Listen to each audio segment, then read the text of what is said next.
Good evening, ladies and gentlemen. Welcome to Rush Racing Division 2, our lovely Spa circuit here for round 15. Basically, 4 rounds to go until the end of this season is done. Well, 15, 16, 17. No, sorry, 3 rounds to go. I can't count. I do apologise on that. 3 rounds to go, including obviously tonight. So that's 4 rounds, so I can count. We have Spa tonight for Division 2, and we know what's going on here. It is the battle of the front two at the moment. Lamb, Toast, and Lamb. That is the question. We saw both of them last night in Division 1, and Toast did actually a fantastic job in the end there. So he is going to be one to watch out for tonight from his performance last night in Division 1, and also Lamb as well. Lamb has been racing up since the unforeseen circumstances with Jono, which is really a little bit unfortunate, but it is what it is. We've got a short qualifying round here tonight. None of these guys wanted to do a one shot. We do have one shot coming up though. It looks like it is for Division 4 and will be Division 3, I think. So, that's going to be exciting. I'm your host and commentator, SJ, and I'm joined by the man in the Williams that is fighting for a championship in Division 5. Kels, good evening. Good evening, SJ. Yeah, it's going to be a good track to conduct this Division number 3 round tonight. Going to be some interesting battles, and as you mentioned, we did see Lamb and Toast fight last night for positions in the Division 1 race, but I think from memory, Lamb did come out ahead in that one. I think it was position number 3 that he got in the Div 1 race, so good showing from him, and I bet both of them will want to get the reps up for this race for their championship fight tonight. Yeah, definitely. This championship is absolutely going to the wire at the moment between these two, and there's still 4 races to go, including this one, but obviously 3 after this one. And this is the last time they can score maximum points counts. 30 points on offer here, plus the fastest lap and cleanest driver, so 32 points up for grabs. Could we see a conundrum if Toast or Ryan at the DNF, or one of them DNFs, or whatever? What's your thoughts? Yeah, I mean, that will definitely shake up the championship battle as it stands. I think both of them are going to be going for maximum points, and they're going to be trying every little bit of track, every bit of road, every bit of ERS, every bit of DRS that they can get their hands on to fight and claw for each little point in position that they can get.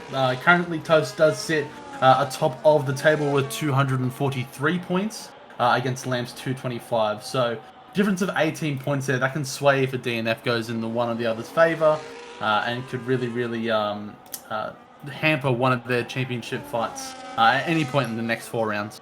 Yeah, definitely. Ryan would definitely want Toast to finish in the top 10 or even in P10, and Ryan would need to take the win. That would definitely surprise her.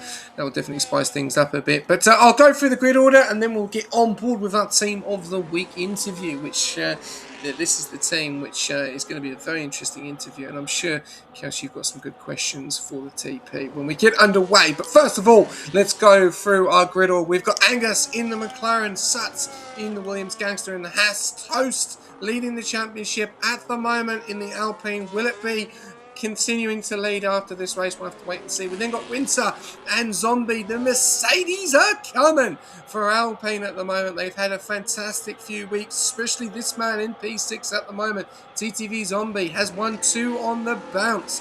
Can he make it 3 on the bounce? That's going to be the question.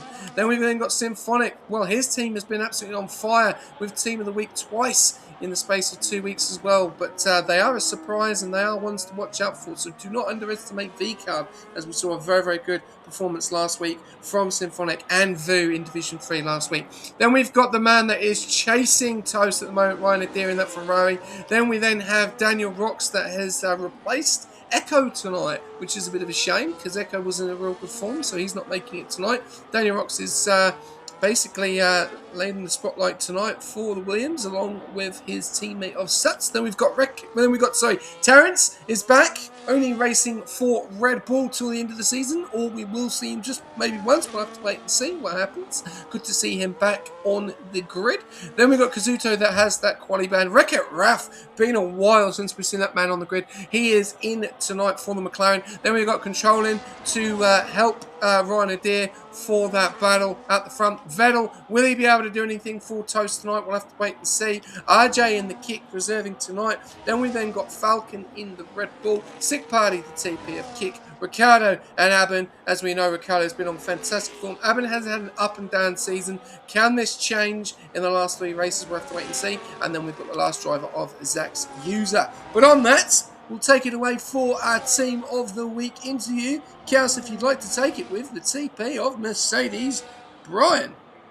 Yeah, happy to conduct an interview with Brian over here. Brian, mate, congratulations on Team of the Week with your team Mercedes.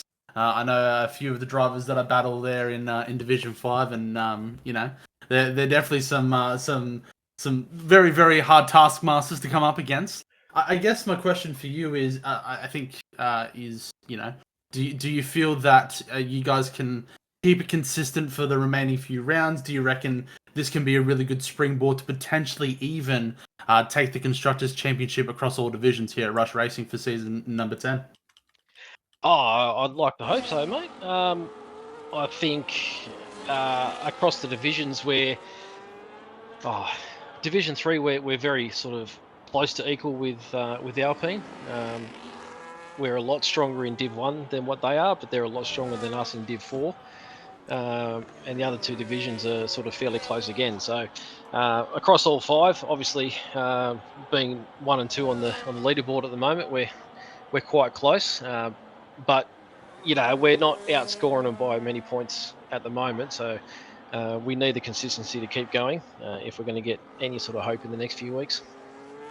Yeah, look, and I think you guys, and I'll say, you guys have been really, really consistent. I know that some of the guys that I even fight against, Projag and Connor, are some of the guys that I fight against, and they're always guys that are around me, and I'm trying to fight for the title and get in there for the podium positions every race, and I'm more than seeing one of those pesky silver arrows in my rearview mirror, or even ahead of me trying to get an overtake done. I guess, what division are you looking forward to potentially maybe give you a little bit more moving forward to really secure the Constructors over the next few weeks?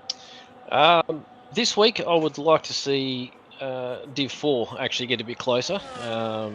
Super Duck and Mitch are, you know, 2 really quick guys. But this week we've got a couple of new reserves filling in for us in Div 4, so they're super keen to get going for the week and help us score a few points. So I think if we can close that gap just that little bit extra to what we normally do in Div 4, I think that could really help for the week.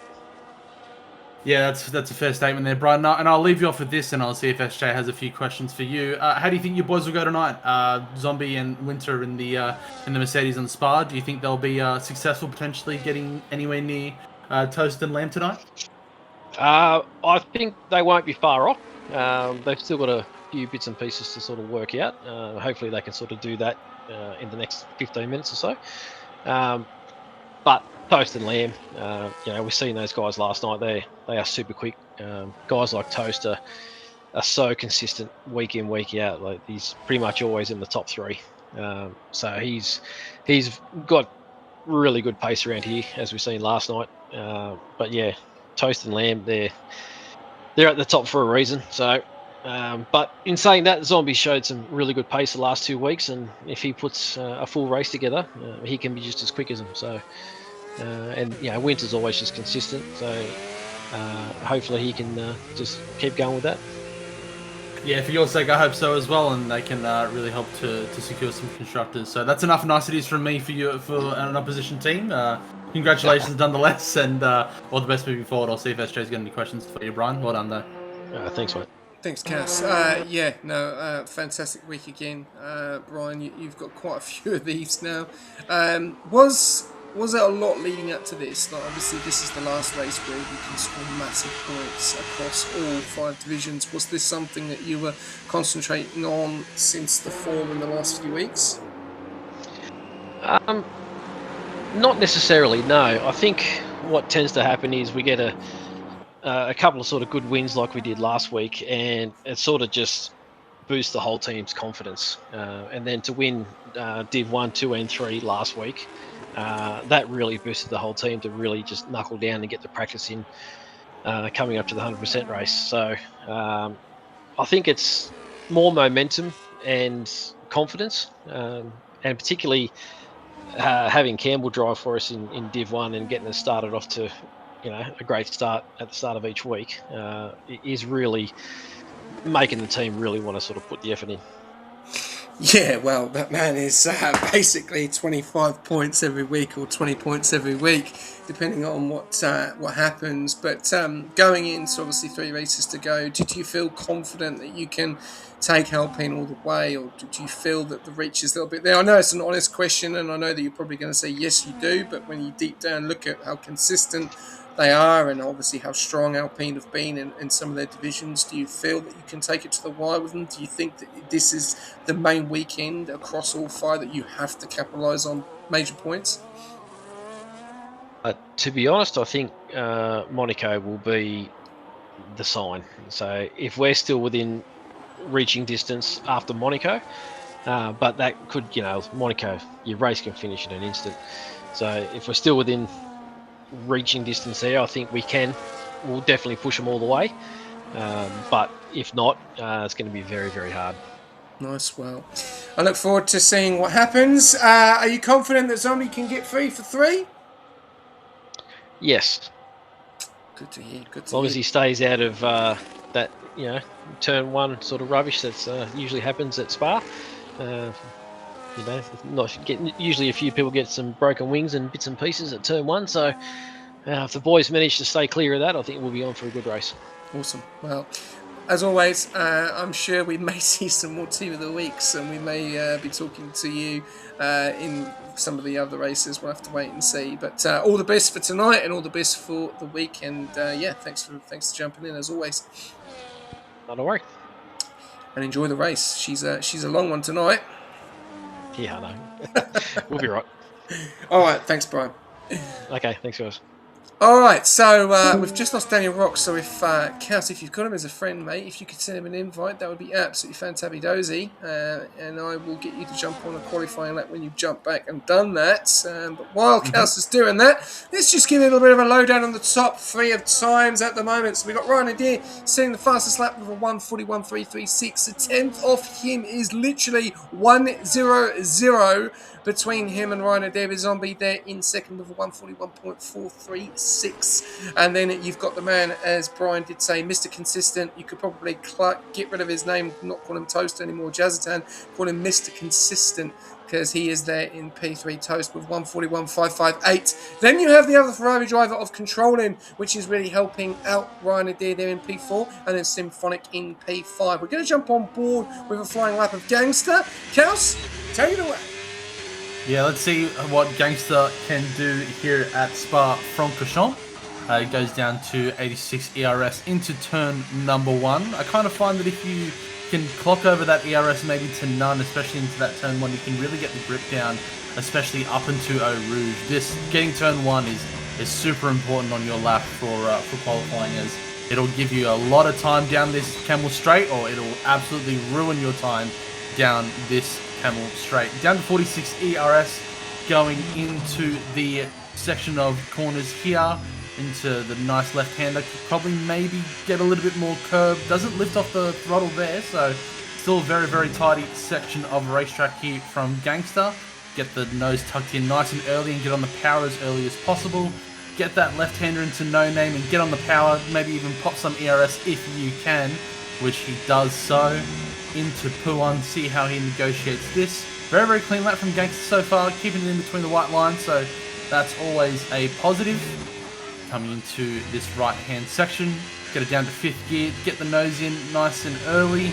You really want to try and get these the power down early as possible, but you're not really using a lot of ERS throughout the lap until the Camel Straight and in this back section of the racetrack.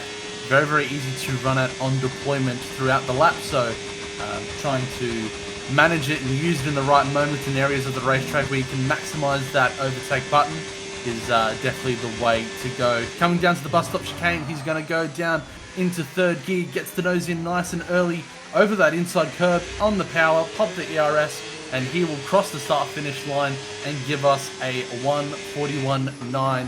That'll put him in P9 position with a few moments left to go. He will need to get around quite early to be able to get another run in, so hopefully he can get one in for his sake. Yeah, thanks for that, Cass. Obviously, the two Hasses doing a really, really good week last week, and this week, bit of a change there as we see Ryan O'Dear, an improvement there, 141.208. It's still not enough, though. It's still just only a 10th. So if Zach Hughes has got a 10th in that tank, and he will be able to try and take pole position. Zombie is now 2 tenths slower than the leader, and Toast is now 3 tenths slower than the leader. So at the moment, Ryan O'Dear is looking very, very good at Spa-Francorchamps as well, so we'll have to wait and see. Any bold predictions for the race? Well, alright, I'm going to send that one to Cass on this one. Alright, top 3, Cass, who are you going for, mate? Top 3, I've got to say Suts. You know, he's a part of Williams' family, and he's been putting in some phenomenal lap times. I dare say he will be further up the field as the qualifying goes on. I have no doubt about that. I'll put him in for position number 3. I think Zombie will get pole position. I think he's been in fantastic form. I actually raced against him the other day, and he was very, very quick and flew past me at Mexico. It was quite a shock. I didn't realize he had that much pace, so I'll put him on for P1, and I'll say Liam for P2. He's been really, really showing a lot of pace over the last few weeks and months here at Rush, and I think him moving up and getting those reps into Div 1 has really, really helped his confidence, especially coming back to Div 2 and getting those reps in amongst a different pool of drivers. So yeah, I'll tip him to get P2 and Zombie for P1 and Suts for P3. Okay, well there you go. There's Cass's prediction. I'm going to go for Ryan, Zombie, and Toast. They are my top 3. And I think we are going to see a big crash in this race as well. I don't want to be a bit drama, but I feel that there is. I feel this division is so competitive, and I feel that we are going to see a big accident. So we've got 2 minutes to go.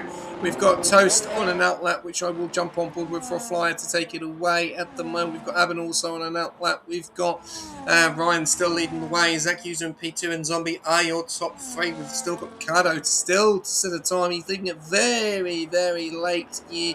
P20 not setting a time. Kaz has that quality band, so we'll be very interested to see how he goes as well. Will we see an improvement there from Daniel Rocks, 143.120?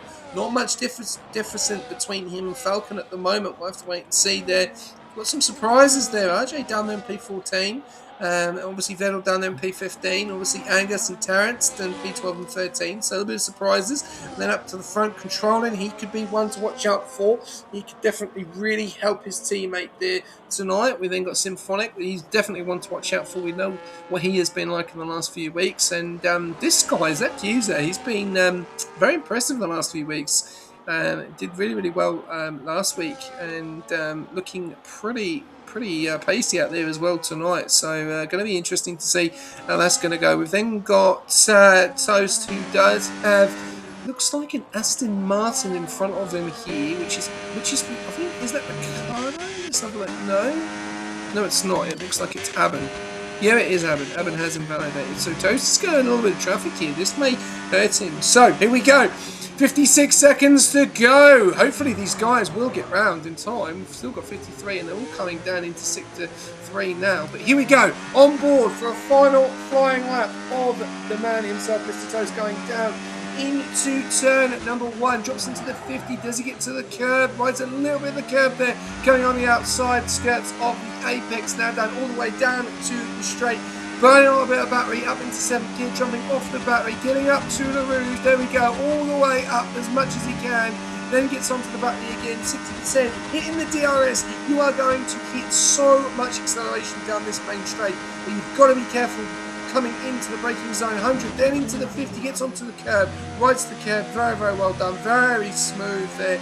Very, very nicely done. So far, so good for Toast. 59%, 6th gear, down into 3rd gear, coming round into Puon, and very, very soon, there we go, round into Puon, and a great, very smooth again, they're great lap so far from Toast. I'm just looking at them times in Sector 2. Are we seeing improvement there? Try not to invalidate, keeping it within track limits. It's very easy to lose track limits here. We've seen a checkered flag in P1 and P3. Zombie are staying where they are at the moment. No improvement from them. Oh, a little bit of a slap there from Toast. Could have lost a tenth there. Coming around into the final sector, he's got heaps of ERS. 2.5 tenths up, 4-3. He is looking at P2 at the moment, unless he can change anything in the last sector. As you can see, burning all that battery as much as he can. I'm doing really good, XT. And he comes into the bus stop chicane.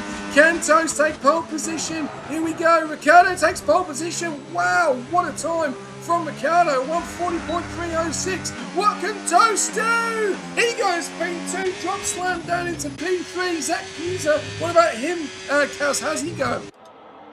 Yeah, he does look like he was down on his time, so it doesn't look like Zach will improve, but I did see that Controller might be up on his time. Let's see what he gets when he crosses the line. He does only go to P6. Let's see what Zach's user can do. I did see that on his split, Sector 1 split that he was down around 300s, but could easily make that back up in the second and third sectors. Let's see if he can get an improvement as he crosses into the bus stop chicane. And looks like a few individuals are going to be ducking into the pits, not look like they're going to improve. Can Zach's user get ahead of the field? No, he will stay in position number 4. Does look like there was some changing of positions. I think it was Winter that might have improved on his lap there that went up to P11.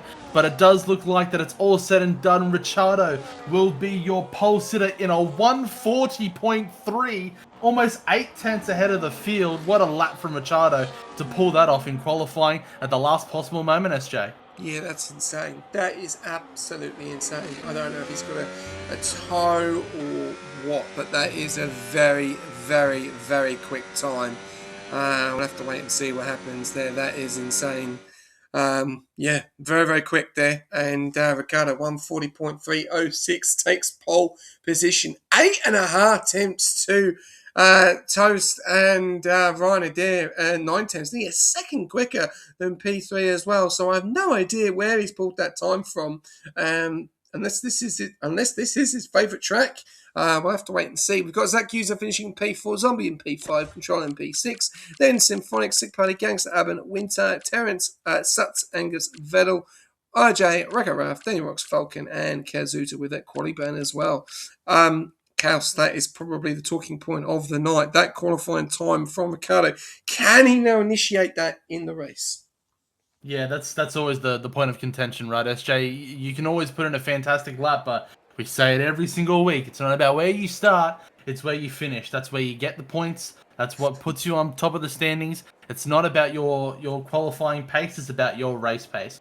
I will say, to Ricciardo's credit, this track is very much a momentum-based track. If you can get some really good combinations of corners, the moment that you can make a slight mistake, you kind of lose that time across the entirety of the lap. Because you're at such a high speed for the majority of the lap, you can so easily just almost snowball effect and just keep gaining time as you go throughout the lap. But that is a blistering time from Machado. We'll see if he can hold on to pole position into turn 1.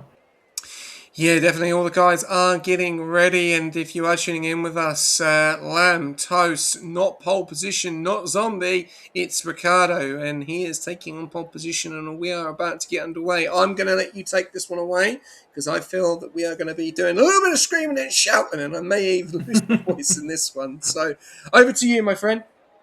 Yeah, I'll give it a red hot crack. I'm always pretty average at starts, but I'll try my best and see how I go.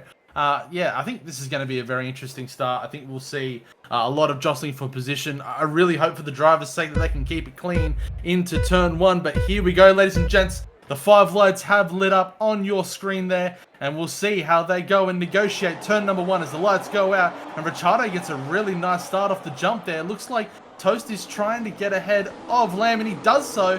Zach's user might be trying to get around the outside, but he has lost a position to Zombie. A little jostling for position out the back to see if there's any moves going on. Looks like Sutz might be able to get ahead of the McLaren there. Let's see if we can jump on board back on the field. Zombie might have a run here on Lamb going into this turn.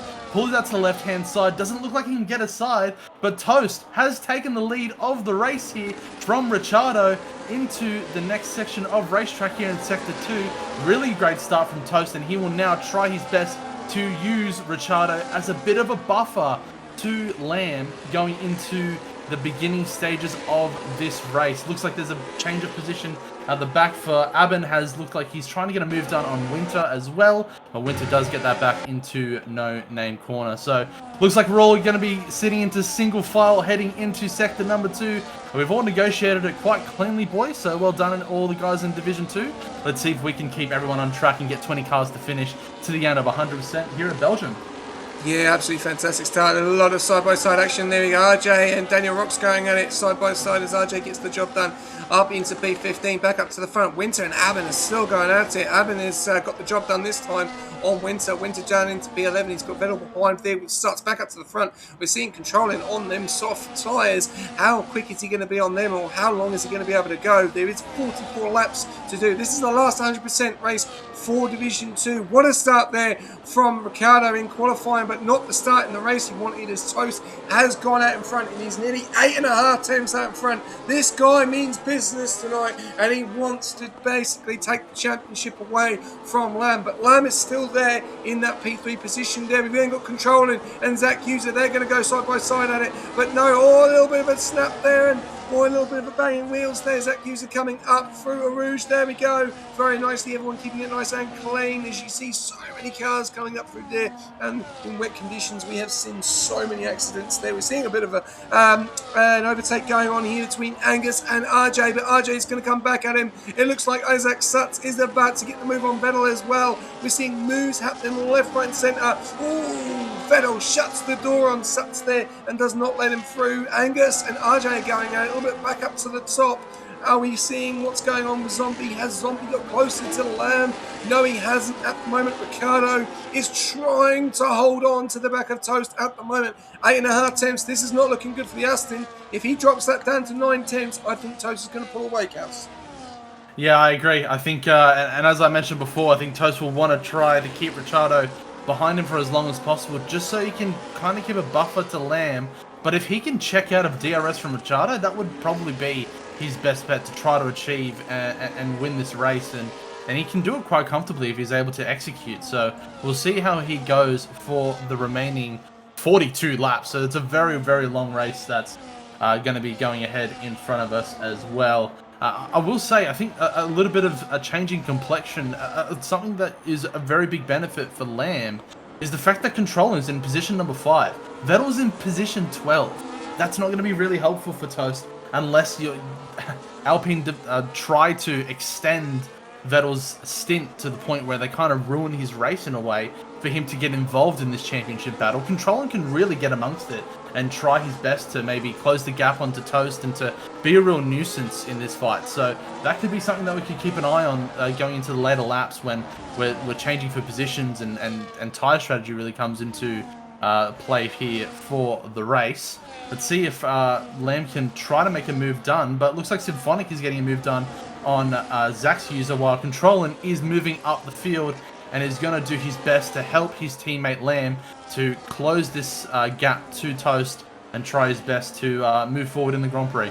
Yeah, definitely, and it's like we're talking about the battles at the front as Ricciardo has pulled back down into Toast there 4.5 tenths. So he's now starting to get a little bit of momentum as well. So he's not letting Toast just run away with it just as yet on lap 3 out of 44.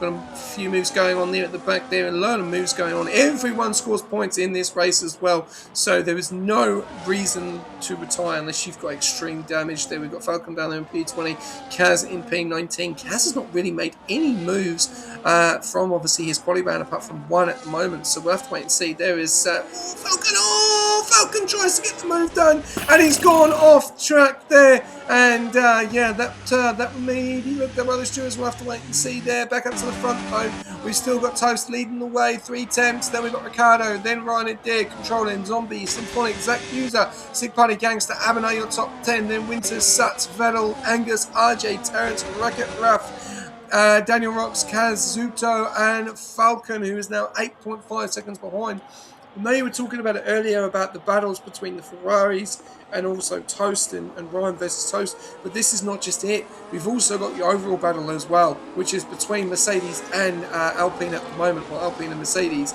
And you're looking at Zombie, he's in P5, Toast is in P1, Winter's in P11, Vettel's in P13. So very even at the moment with that battle going on for the overalls. Yeah, and it looks like Ricciardo, he's going to get the move done as well on Toast to take that position number 1, which is going to reel Lamb to try to maybe get the move on his direct rival for that championship. That could be quite tasty. That could be quite a lot of fireworks could go off in between the battle for these two, because they're direct competitors. They're going to want to try and get those points on each other. So if you can gain more points in the championship, you're going to be closing that gap closer and closer, or in the opposite direction, getting even further away. So you can see a lot of fireworks going on in lap number 5 between these two when they come around the Camel Straight. That'll probably be the opportunistic place to get an overtake done, as Abin looks like he will get a 3-second time penalty for his woes. It's not what you want to see early on in the stint, only 4 laps in, and I think a lot of drivers might see that and keep it a thought in the back of their minds to try to minimise their invalidations and their warnings that they might get, because that can potentially be a position or two when you get to the end of the race. As much as this is 100%, oh, looks like Sutz has had a bit of an issue out the back, and he's lost a few positions down in P16 now. I think he was running in around P13, so might have had a run-in with someone, or maybe just made a mistake, but let's get our focus back to the front runners and see if Lamb can make an overtake on Toast heading into Camel Straight. Yeah, it's going to be very interesting now because Ricciardo has pulled away massively, 1.4 seconds in front. Toast literally nowhere near the DRS as well, so this is going to hurt him, and Lamb is now hunting him down 7.5 times. He is going to get a nice little slipstream, and the DRS, and all the DRS going in to Sector 2 there, so it's going to close the gap. As we can see, Ricciardo is still 1.2 out in front. We've got Winter and Abin going at it. Winter getting the move done there into P10, and he stretches himself 2 positions, well, 1 position away from the rival for overalls at the moment in Alpine, with Vettel in P12, with Abin with that penalty though, so Vettel is only basically behind Winter as it stands at the moment. Back up to the front though, Ryan Adair is really closed in. Toast. Zombie has just not got the pace here. I don't know what's happened. He's 3.4 seconds back from Ryan Adair, and he's going to come under pressure from Controlling and Symphonic, Sick Party, Zach User, and Gangster very, very soon. What's happened to the pace of Zombie here in Mercedes? Yeah, it's not what we want to say. We know that Zombie has the ability and the capacity to be one of the front runners in this field, so maybe he's just struggling on this tyre specifically. I know that this tyre can be a bit of a struggle for some people, so he might look to get off these tyres nice and early and try to even undercut the field and get on those hard compound tyres and try to get some lap times down. But yeah, it's not what you want to see nice and early. It looks like Symphonic will get the move done on control and into the bus stop chicane for his woes there. That's a nice move from Symphonic, but it does open up the opportunity for Control and to just get the position back into the Camel Straight anyway. But he is on the older soft tyres, so I dare say those will drop off a lot earlier than the mediums, so he might start struggling in the next few laps if he's not already on those soft compound tyres here for the Ferrari. Maybe he can get the move back on Symphonic. Does look like Symphonic is going to be recharging. He's got no ERS. This should be a straightforward move for Controlling as long as they don't have any issues. But it looks like Symphonic actually had DRS, my apologies, so it wasn't as straightforward as I thought, as Abin and Winter are going at it once again, and they're just trading back positions. Sutz looks like he's also got an overtake done on Daniel Rocks as well, because looks like he will also go into the pits. Looks like the boys in Williams are having some woes tonight. Hopefully they can maybe get some fortune come their way with some incidents that might happen ahead of them, and potentially maybe try and get themselves back in the race. But it looks like their races are not going to be as competitive as I once hoped. Yeah, definitely. It's they're nice having a nice little battle there. Good to see as Aben does have about 3 seconds. Back out to the front though. If you are tuning in with us on lap 6 at the moment, Danny Rocks has left again, so if we can get him back in, that would be fantabby-dozy. Toast is 2.1 seconds back from Ricardo, and Lamb is still in that 7.5 temp gap at the moment. Hasn't initiated a move as of yet. Are these two going to work together to try and bring Ricardo's gap down? That's going to be the question. Zombie is still 3.5 seconds, 3.3 seconds out. Symphonic 1.4, so a little bit of breathing space between Symphonic and Zombie at the moment. But this is the battle to watch out for. Ryan Adair and Toast. Ryan Adair is getting closer as Winter gets a 3-second and joins Aben for that party of exclusivity of penalties. Ryan Adair now 7.5 teams. Are we going to see a move by the Ferrari TP on his rival tonight? Let's have a look. Here we go. Coming up, Rouge. And does he go for a move? It's 6.5 tenths. Now down to 5. Now down to 4. Now he's getting closer, but he's not going to get the move done. So Toast just has enough in the tank at the moment to go again. And it's such a long track. So yeah, you've got to bide your time, and he is biding his time at the moment. We've got moves going on here as well as the little bit of team orders there between the two passes with Gangster and Zach User.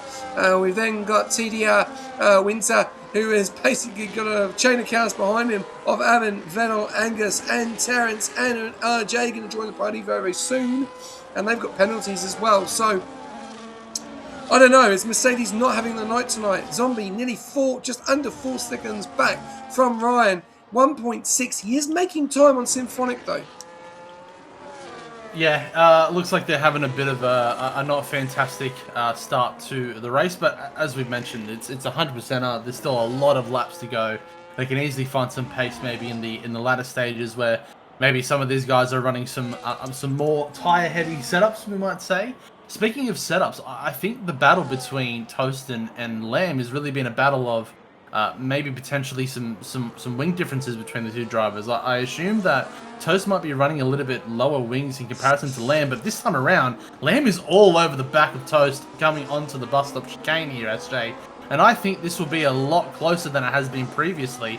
Look at the battery between them. Looks like Toast is using a lot more just to try to keep Lamb behind him.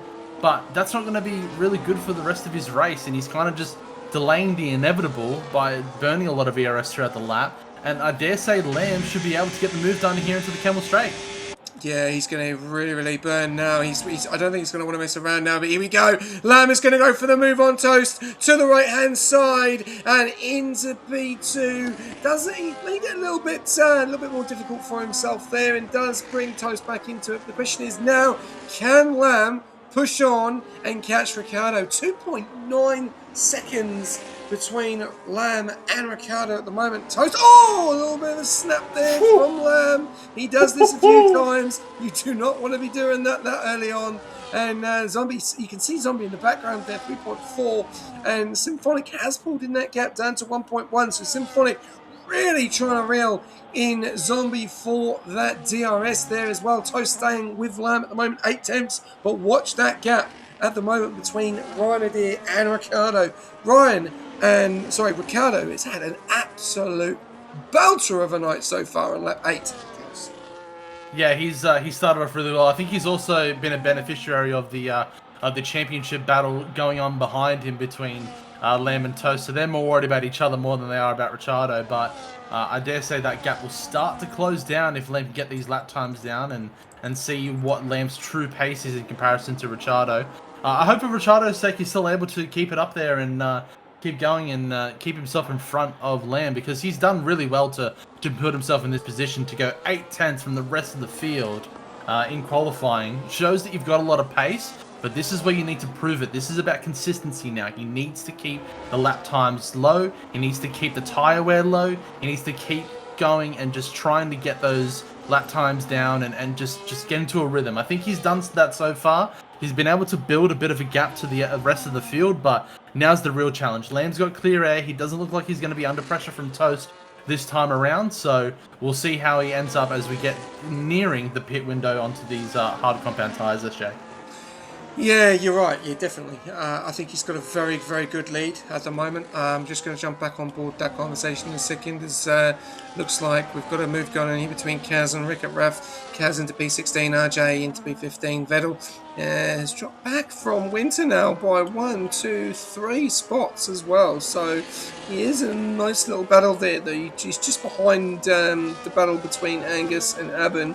But Winter has now pulled away. As you can see, he has pulled a 2.1 second gap, and he's now on the back of the two Hasses of Zach User and Gangster. So Winter now starting to get his mojo into the race on lap 9, though some of these guys are coming into this race very late on these tyres as well, which is very interesting to see. But going further, what you were saying, Ricardo, is that is a very, very good gap to have. You know, he's got Toast and Lamb that he knows they're fighting for the championship. Ricardo is also in that battle as well. He is third in, I think he is third or fourth in the standings as well. And this is massive points for him if he takes the win here tonight. But he's just going to be looking on, going, well, you've got Toast and Lamb. If they start, having a bit of a go, he could be 7, 8 seconds before he even has to make his pit stop. And he's already 4 seconds back now. So, yeah, a really, really good position for Ricardo to be in. And this is probably a race that he deserves, that P1 that he's been waiting for all season. So, a great job so far from Ricardo. Yes. Yeah, we'll see how he can go into the remaining few laps. It's still a very long ways to go, as we do have an onboard request for Ricciardo. I think we'll do that at lap 11 and to set that off. So appreciate that, Phoenix. Thanks for letting us know about that. And we'll make sure we get our eyes on Ricciardo for the beginning of lap 11. But yeah, I think the complexion of the race is starting to come too, and I think those Mercedes are starting to find some pace. Zombie doesn't look like he has been under too much threat from Symphonic. I think Symphonic has closed the gap a little bit this time around, but that gap that we were talking about that was building, he seems to be trying to get that down a little bit, as Kazuto is getting a move done on Reiko Ralph there for position number 16. Great move from the RB to get that done and dusted. And hopefully those hard compound tyres can get him very further on, as he'll be a lot more racier than the rest of these medium runners at the moment. But I think when it gets to the nearing the end of the stint, he will need to pit, and he might just be a bit of a sitting duck at the end of the race. But we'll see. We'll see how this hard compound can go for the RBs for Kazuto, and we'll see how he can navigate the remaining few laps. But Daniel Rocks also joins the exclusive field of getting a 3-second time penalty. Not a lot of these so far. I was expecting a little bit more. It is very early on in the race though, so we might see a little bit more as more battles go on and people get onto the hard compound tyres and see how they navigate. Post is still in DRS from Lamb though. I was just having a look at that, and he might have a run on Lamb this time around, but I'm not too sure. I don't have inside information, but I assume that Toast is running higher wings than Lamb, just from the eye test and seeing these lap times and how they're kind of navigating their ERS strategies. That's what I kind of deduce from this, not to use a big word, but just what I assume. And I think we'll see it here. Even with the DRS wide open, he's still not able to close that gap to Lamb. So I think Lamb is running a lower setup to Toast. And we'll see how that complexion goes for the rest of the race. Gangster does get a move done on controlling, which Lamb probably won't be too happy about, because he kind of will need his teammate a little bit later in the race just to kind of guarantee some more points in the bag for himself and the team. So hopefully controlling can get off these softer compound tyres and get on a tyre that's a little bit more racier. Yeah, definitely. I think he's doing a great job though. I think he started P5. I think I'll just look at position changes. He's only lost 2 spots on them soft tyres, so he's actually doing a really, really good job so far. He controlling. He hasn't really dropped that far back, but he is in a nice little hash sandwich. Winter though is now joining these guys, and he looks like he is ready to pounce on one of these guys. Now he's got a 3-second time penalty. So is Aben, and no, so is Vettel, and so is Daniel Rocks. But they were the battles that he was having. But he is right behind these guys, waiting for a move, and he's been very, very good in the last few weeks. Just been probably his season's just been a bit unfortunate, just getting involved in incidents, but jumping in from Div 5 straight to Div 2 last season after the incident at Mexico, a little bit of hands in the heads, thinking he's probably never going to race again after that. He's got back on the bandwagon, and he's done absolutely fantastic, and he's just adapted to this division. and he's done such a great job. Yes, he probably isn't as fast as his teammate, but he is there to help him score points, and that is the main thing. That's what you want from a driver. You know, he knows the battle is on with Alpine at the moment. He is 1, 2, 3 spots ahead of an Alpine, and obviously Zombie is only 1 spot away from an Alpine as well. So Mercedes are good at the moment. They will get, they will probably maximise a few more points than Alpine at the moment. But Symphonic nearly getting a move done there on Zombie, does not get the move done. We got moves going on now for starting. Things are starting to happen on lap 12 out of 44. Sorry if this has been a little bit boring, but for me it hasn't, because Ricciardo is absolutely on fire tonight. 5.9 seconds out in front, nearly 6 seconds out in front. He absolutely smashed the qualifying, which we're still a little bit shell-shocked from that, but he is absolutely smashing it now in the race, when we thought that he was going to struggle with Toast, but Toast has actually got the job done on Lamb. As we do talk a little bit further, he's now got back into P2. Lamb is now 6.5 tenths. Are we going to start to see these tyres now really start to cause a little bit of problems going into this lap 13, 14? Yeah, they'll start to really feel it in this section of the Grand Prix. I think this is where you kind of make the decision: do you try to pit onto the hard compound tire early? Do you maybe try to extend your stint to maybe have the faster tire later on in the race? We'll see what they decide to do. I'm pretty sure these guys pitted around lap 17, 18 in the Div 1 race, so expect that to be the pit window for these guys to duck into the pits. But I'm not sure if we've done the onboard with Ricciardo yet, but if we haven't, then let's do it now on lap 13 as he goes through Eau Rouge. And he's put in a fantastic Grand Prix so far, Australia. I do agree. Almost 6 seconds ahead of those championship leaders. Yes, they're fighting amongst each other. Yes, of course, they're worried about their own race, but they're still very fast drivers. And as much as Ricciardo hasn't had any issues, he's still done a phenomenal job to get into this position. Very tidy lap so far, going into the long right-hand hairpin that's very difficult to negotiate. You can easily get lock the front tires. You can easily... Oh, he does! Bottom out! Oh, no name there! And he's off the track! No! He's off the road! This is not what you want to see if you're an Aston Martin fan. Oh no, this is absolutely scenes here! Lap 13 out of 34, sorry to interrupt, Cows, and Ricciardo has lost it into No Name and come out the other side into P3, and now he's got a very worn tyres on lap 13, and he's got Ryder Darren Toast. This is absolute scenes. He's been leading this race from basically the get-go, and he's just lost it within the space of basically one corner. Drama here, but still plenty of time to reinvent and get back out in the front again. Yeah, heartbreaking stuff. It's not what you want to see, especially when you've done all the hard work, SJ. You've done the fantastic pole position lap that pretty much gapped the entire field. So he's done all the hard work and he's just undone it in one corner. That's all it takes.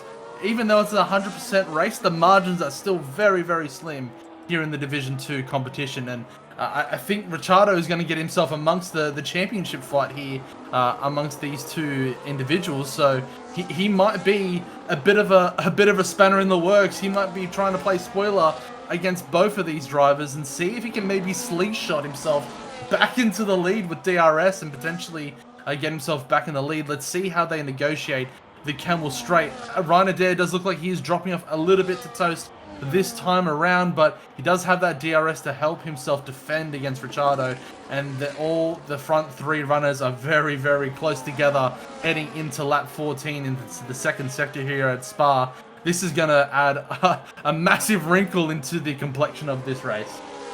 Yeah, this is... my voice is going again. Here we go. Lap 14 out of 44. Ryder Darren Toast are making this look very interesting. They cannot be nice. They've got to take this with both hands. Ryder Darren knows that he's got to win this race. Ricciardo is still one to watch out for. Yes, he's made mistakes, but he has got some serious pace here. And if we're looking at situation with the fastest lap, he is the fastest car on the whole track. So, yeah, and they will know that. So if he gets those tyres, sorted again, get a little bit of that gravel, a little bit of that grass off there and go again, there'll be one to watch out for, because he is getting closer and closer The question is, Zombie just has not been able to get closer to these guys. He is running his own race. Symphonic is nearly in the DRS as well, which is going to be a bit of a worry if he gets very, very close to him. We are going to jump on board with Symphonic when we get on to lap 15 for an on board. We will then go back and then we will jump on board with Ricardo. We didn't really want to go on board with him when he's just driving on his own. But here we go, we're on board with Symphonic. And I'm going to let you take this one away. Over to you, Cass.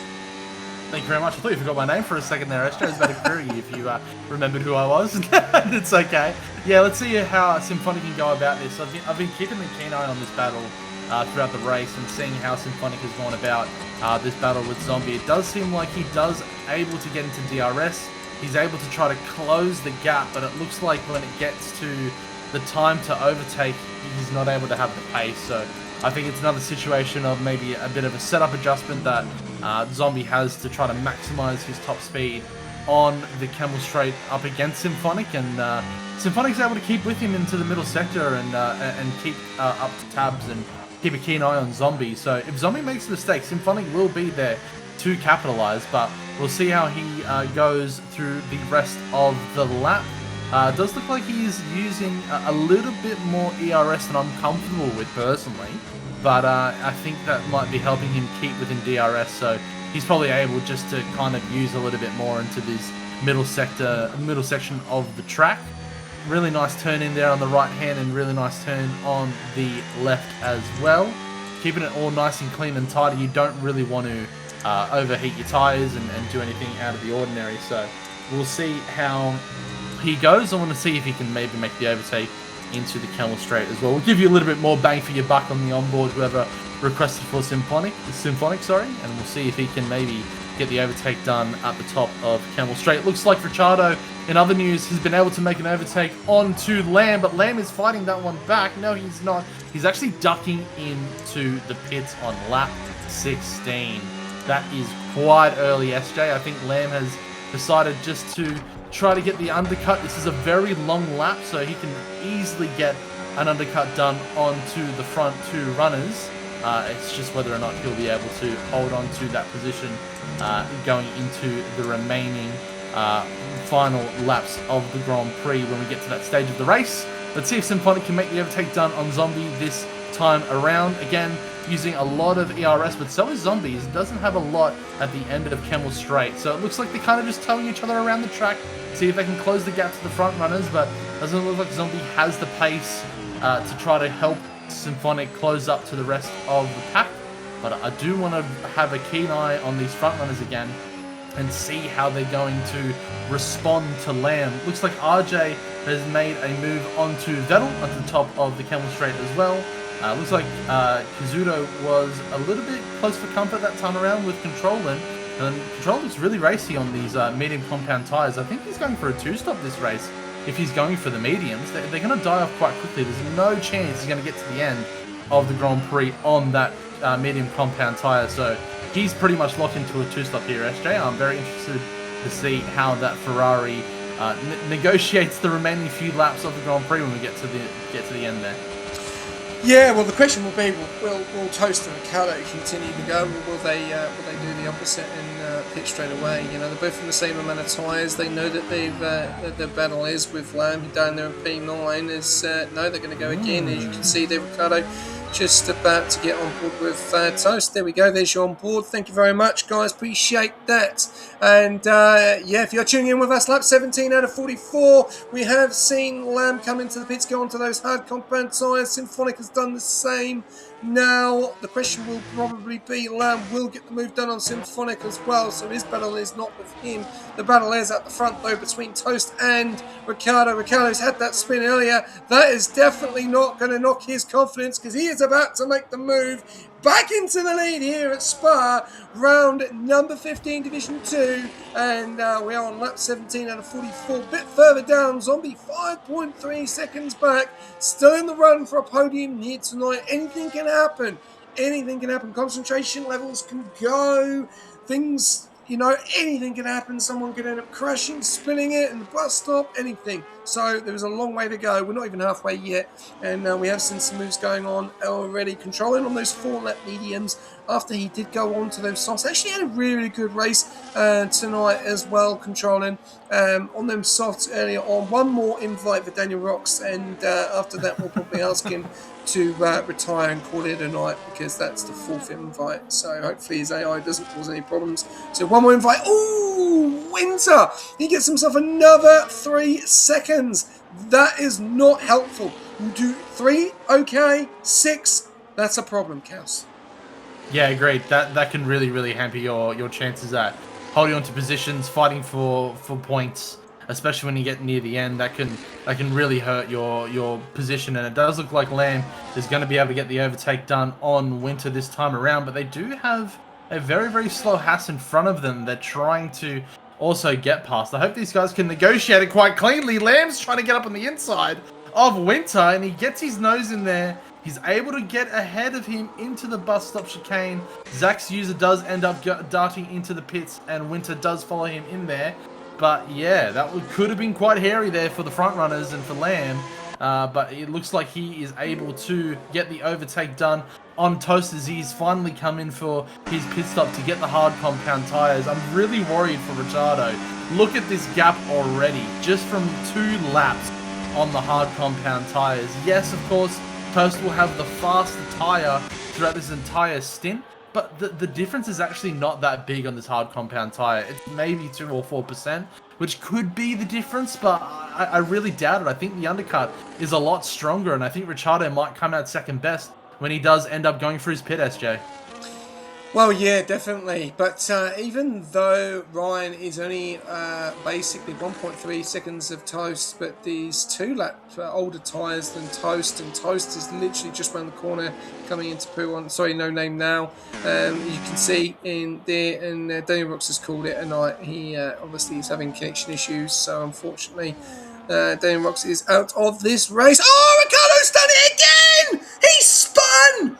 Oh no, he's spun again. Oh, he's got to be careful. That could be a big steward report coming in for a track entry there. We'll have to wait and see. But Ricciardo has done it again. It's twice in one race, or in the last 5-6 laps.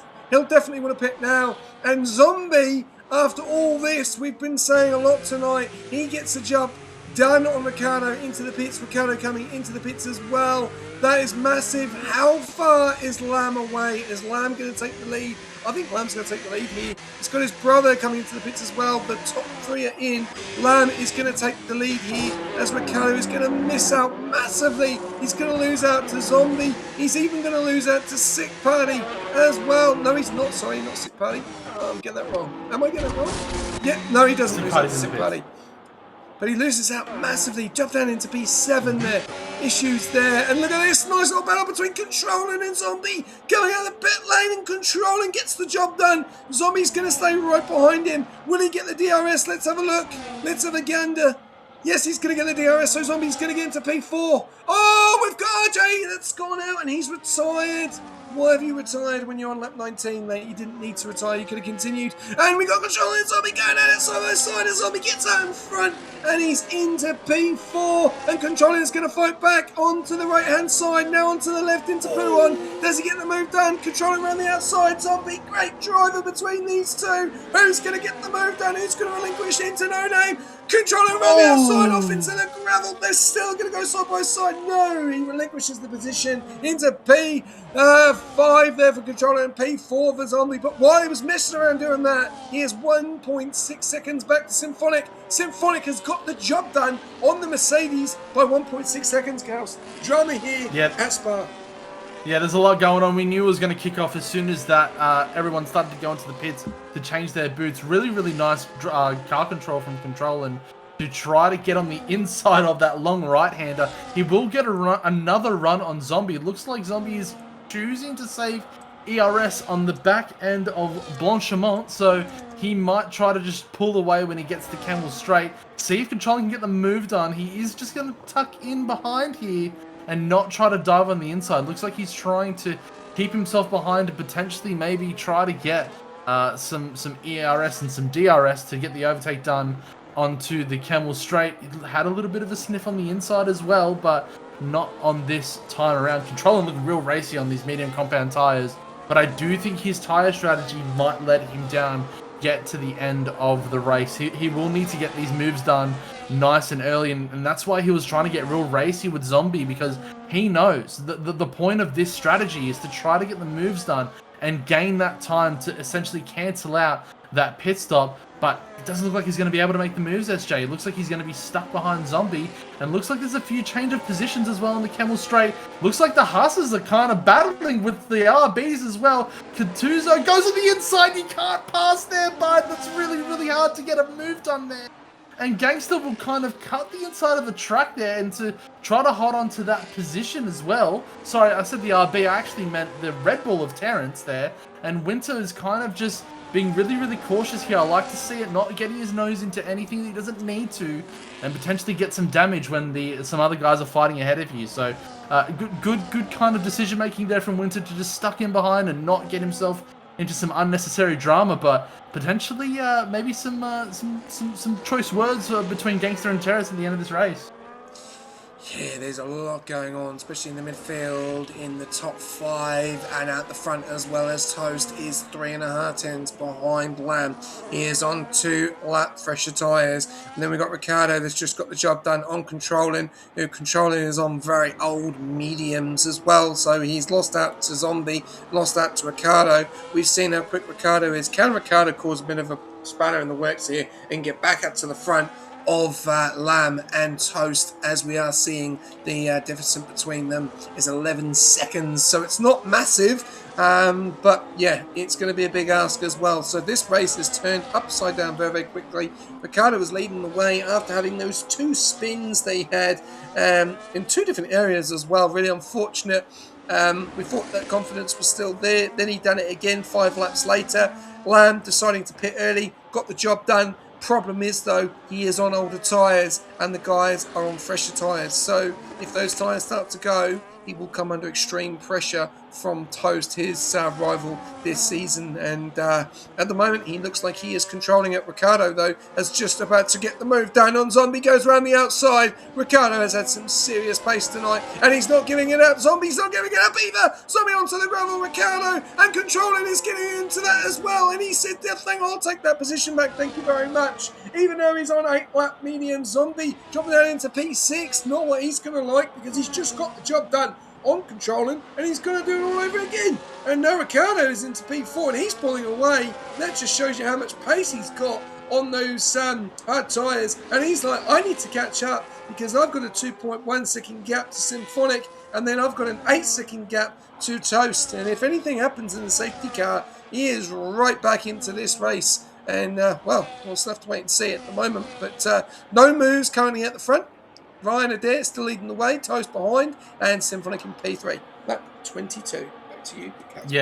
Yeah, we've hit the halfway point here, SJ, and this is where the decisions that you've made early in the race are really going to judge where you're going to be at the end. You know, did you decide to pit a little bit earlier than the rest of the field? Great, that means you're probably going to have a tyre deficit to your competitors. I think that's one thing that's going for in Ricciardo's favour, is the fact that he has actually gone a little bit later than the rest of the front runners, and he's going to have the faster compound tire. He's going to have the faster tire because it is just a little bit younger than the guys that he's racing against. But in the meantime, did look like Toast was able to get the move done on Lamb at the front of the field. Zombie also got it done back on Control, and these two are just fighting back and forth. Terrence also getting the move done onto Zach's user. Looks like Winter isn't in a position to get the move done on the other Haas of Gangster this time around, so he will need to have another run on lap 23 to try to get position number 11 against the Haas's. The Haas is probably going to be working together a little bit there, so there might be a little bit of a hard task for Winter to get by them, because since Terrence has made the move on Zach's, they could potentially just pull each other around the track and make it really difficult for Winter. So hopefully he can get past Gangster for his race and see how he goes moving forward. Let's see if we can get our eyes peeled back on the front of the grid. Looks like there's been another spin. Oh! Suts his round down there in P17. Oh, absolute drama there. He's had to stay where he is because if he moves, he's in serious trouble. He's got to turn it around. Oh, has he reset to track? I think he's reset to track. Yeah, I Oh, think he no. bottomed out there, Astray. He couldn't get off the curb. I think he's reset to track. Oh, no. That's going to be a real breach, unfortunately. Yeah, I think he might have needed to do that just to get himself back onto the track, though. I think he bottomed out on that curb, but could be something that they need to investigate later on. Looks like Symphonic gets the move done on Lamb. Lamb's in the pits. Yeah, he's pitting It's a again. safety car. That wow. has brought out the safety car. Wow. I have just seen that. That is massive. What are we going to see here? Does anyone have another set of hards? That's going to be the question. I'm gonna just trying to get my head around that. Suts, has he lost his front wing? I think that's why. Let's have a look. Yeah, that's why. He's lost his whole front wing. So that's the reasons why. So, wow, drama here. So Ricardo is back in this race, but questions are going to be asked because Lamb is now on 0 laps on hard compound tyres, but he has to get through the pack. And could this be Zombie, Ricardo, Symphonic and Toast's downfall? This is going to be the question. Would you, I don't know, what would you do here? Would you still pit? Would you not? Would you leave it? It's still a long way to go. It's over 20 laps to go. Yeah, if you've got the tyre, I think you have to, right? I think if you have the opportunity to get into the pits and to get on those fresher compound tyres and have the younger tyres more specifically, it's always a no-brainer, right? You're always going to be racy. There's still a lot of laps to go, and you're going to get that advantage to the competitors that you're up against. Yes, Lamb's down in P5 for making that pit stop, but I think he should be able to make the move on Zombie. I think Ricciardo is going to be a bit more of a difficult move to make because Ricciardo has been really, really fast on this track. But if Lamb can make that move done on Ricciardo, I have no doubts that I think he'll be able to win this race. I'm not with you. I think Lamb's got this in the bag. If these guys don't appear, I think Lamb's got it. They're gonna be, there's 5-6 laps older tyres than Lamb's, and he is going to be rapid on those hards. And now they're going to struggle in the later stages of the race, like lap 40, like 4 laps to go. And with the DREC, you know how powerful it is. You know, this is interesting. This is interesting. And I don't think they will because they're in track position. You know, Toast is in P1, Symphonic's in P2, Ricardo's in P3.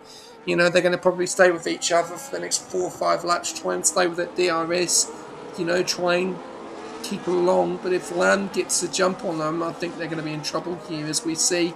A bit of a change going on here. His controlling has dropped out, Winter's gone out in front, so there's a bit of a change. That may be investigated as well, because there's a change of the order and you're not allowed to change the order on that 24, so that will be looked at as well. So we'll keep an eye out on that. A lot of things to keep our eyes peeled on. It's been an action-packed first half of the race, but there's still another 20 laps remaining, so don't go anywhere, ladies and gents. There's still going to be a lot of racing action to go. What I will say as a rebuttal there, SJ, is that I would agree if this was a 50% race. The thing is that this is 100% the percentage of what your tyres are at, and specifically on this track, it doesn't seem like the wear is that big of an impact, especially only between 5 laps. I think maybe if you're looking at 10 to 15, for sure, I think the hards getting to the end, you might feel a bit of a difference. But on this track specifically, it kind of feels like those hards are really, really safe. They're really secure. They feel really good to drive on. And I think I do think that these front 4 runners made a sound decision to stay out. I think maybe Lamb was in a position to be able to dart ahead of the guys in front of him potentially, or maybe he just was a lot quicker to make that decision to dart into the pits. Well, he was leading, so actually he would have just been faster with his decision making there. So he's kind of made the onus on himself though here. He's put the responsibility on his ability, his driving to make the difference. Also the fact that he's on younger tires, but I think this is a really positive move for Lamb, and I think he'll be able to maximise his strategy that he's put himself in. but it's still going to be hard. It's not going to be easy. I think it's more. I think it's Lamb. I think it's controlling. What's happened there? What's happened there? There was almost an incident with Zombie. It almost looked like he drove past Ricciardo, but they've negotiated it. The safety car's in this lap, SJ, and we'll be racing when we hit the start finish. Toast will be leading the pack out onto the bus stop chicane. He's started to go just about now, and looks like he's pulled away from Symphonic as we get kicked off here on lap 25 at Spa-Francorchamps. Doesn't look like there's any moves that I can see going on. Looks like Winter tried to get a move done onto Sick Party, tried to get his nose into turn 1, but not on this occasion. See if there's anybody else that are quite close together. Looks like we've all negotiated it quite cleanly going into the Camel Straight. Of course, no DRS on this lap as it is the first lap of the safety car restart. But of course, when the next lap kicks off, we will have DRS for the field to utilize. Looks like some moves might have had a bit of a sniff at for Catudo as well, potentially. It looks like Zach User is getting a move done as well. No, he actually is going to come out of the wall. Oh, he lost it there, and he's just moved. Where's he moved over? What's he doing? Where's he moving over onto the Red Bull? Like, you just come onto track. Very, very bad re-entry there. Just literally hits the wall and just comes back onto track like no one's there. I have no idea what the Haas is doing there.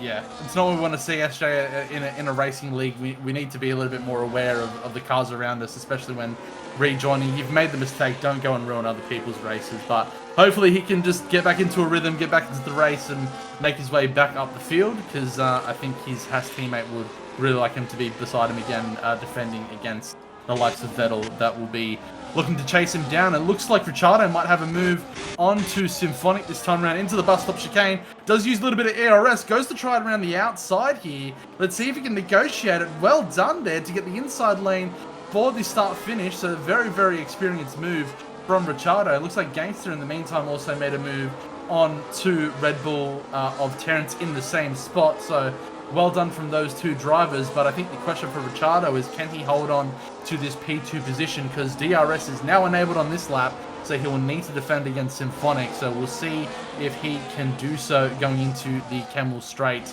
Can he get it done? Will he be able to defend? He will look like he'll get DRS from Toast as well. He does indeed, so he should be able to defend this position, SJ. Yeah, definitely. I still think this guy has got something in that car tonight. Like, if he has the two spins and the issues he's had tonight, he still takes the win here. That is an absolute heroic drive from him tonight. As we're seeing a bit of drama here, as we got Raf, Zach User. So I don't think that was a Gangster. I do apologise. That was Zach User. That was the re-entry, I think. So I do apologise on Gangster. We've got moves going on there, but yeah, going over to Ricardo. He's done an absolutely phenomenal job. Question is, can he hold on to Toast? We know how quick Toast is.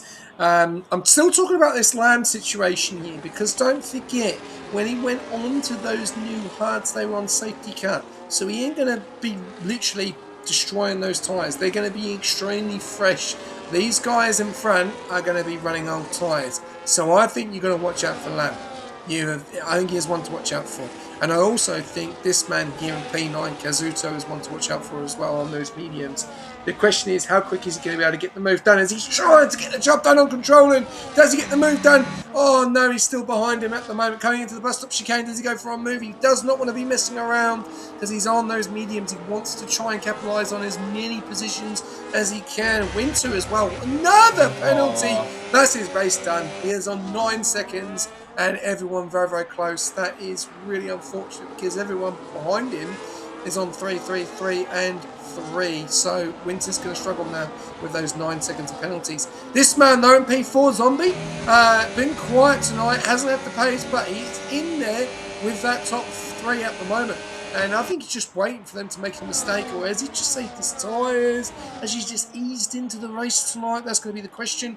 Kaz does get the job done on controlling, so he'll be thank Goding that, because he'll want to continue, especially on those mediums. They're going to be very, very fast tyres. Toast out the way at the moment, not leading by a distance. He is still in the DRS of Ricardo, and then there's a DRS battle all the way down to P9 as well. So there's a long way to go still in this race. Cal's on lap 27 at the moment, and yeah, Here goes Ryan Adair. I'm going to jump on board with Ryan, and I'm going to let you take it away into Sector 2. Over to you. Yeah, let's see if Ryan can get the move done. Look, I think this is going to be a tall order for him. I think he should be able to get these moves done, but I think the decision to pit could potentially be not the correct one. But let's see how he decides to go about the last remaining few laps. As I mentioned, though, I think the good thing that is on Lamb's side is that he backs himself. He has the confidence to dart into the pits and to get on that fresh compound tyre, so he can enable himself to make the difference. And we'll see if he can do so as he goes to battle Zombie into the bus stop chicane. We'll need to stop that car before the line there. He still gets his nose into the inside lane, so he still has the right to fight for that position into that corner. Will try to use a little bit of ERS to springboard himself into turn number 1. Gets the move done onto Zombie up into position number 4. This is what you want to see if you're a fan of Lamb. If you're a fan of Ferrari, you want to see him try to make these moves as early as possible.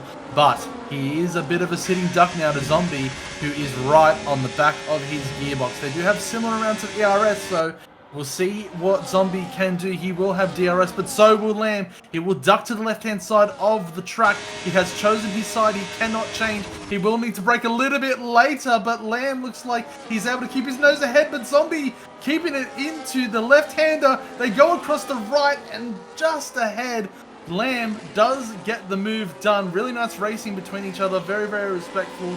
And Lamb does come out ahead, though. He did look like he was able to get a little bit of grip on the outside there on the right-hander to be able to get his nose there for the, on the left-hander to be able to get the inside for the right there. So really, really experienced move from Lamb. But now he needs to get the lap times down, really needs to chase down Symphonic so he can get back to fighting Toast near the end of the race.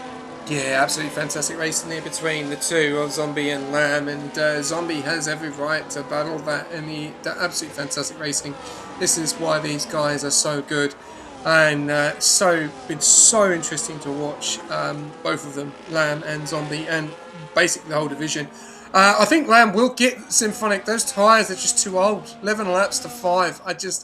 I think Lamb is in a great position. He's just got Symphonic and then he's got Toast, and he is only literally 4 seconds away from the leader. So this is Lamb's. He knows he's got the better tyres. He knows. Look, he's on 4 lap better tyres than Ricciardo. Well, he's on basically better tyres than the top 3. So he is 6, 12, 11, 10. I think you're wrong on this one. I think Lamb's going to take the win in this race unless anything happens in the closing stages here. We're coming up on to lap 29. Problem is, though, Lamb is going to have to put his foot down, because if he keeps messing around and Zombie gets another move on him, which he's getting closer and closer, and Zombie is going to go for a move on the left-hand side. Doesn't get it right, and Lamb says, no, thank you very much, I'm going to hold that position. But he doesn't want this, Gals. He does not want to keep battling, because he's losing time to Symphonic. It was 1.5, it's now 2.1.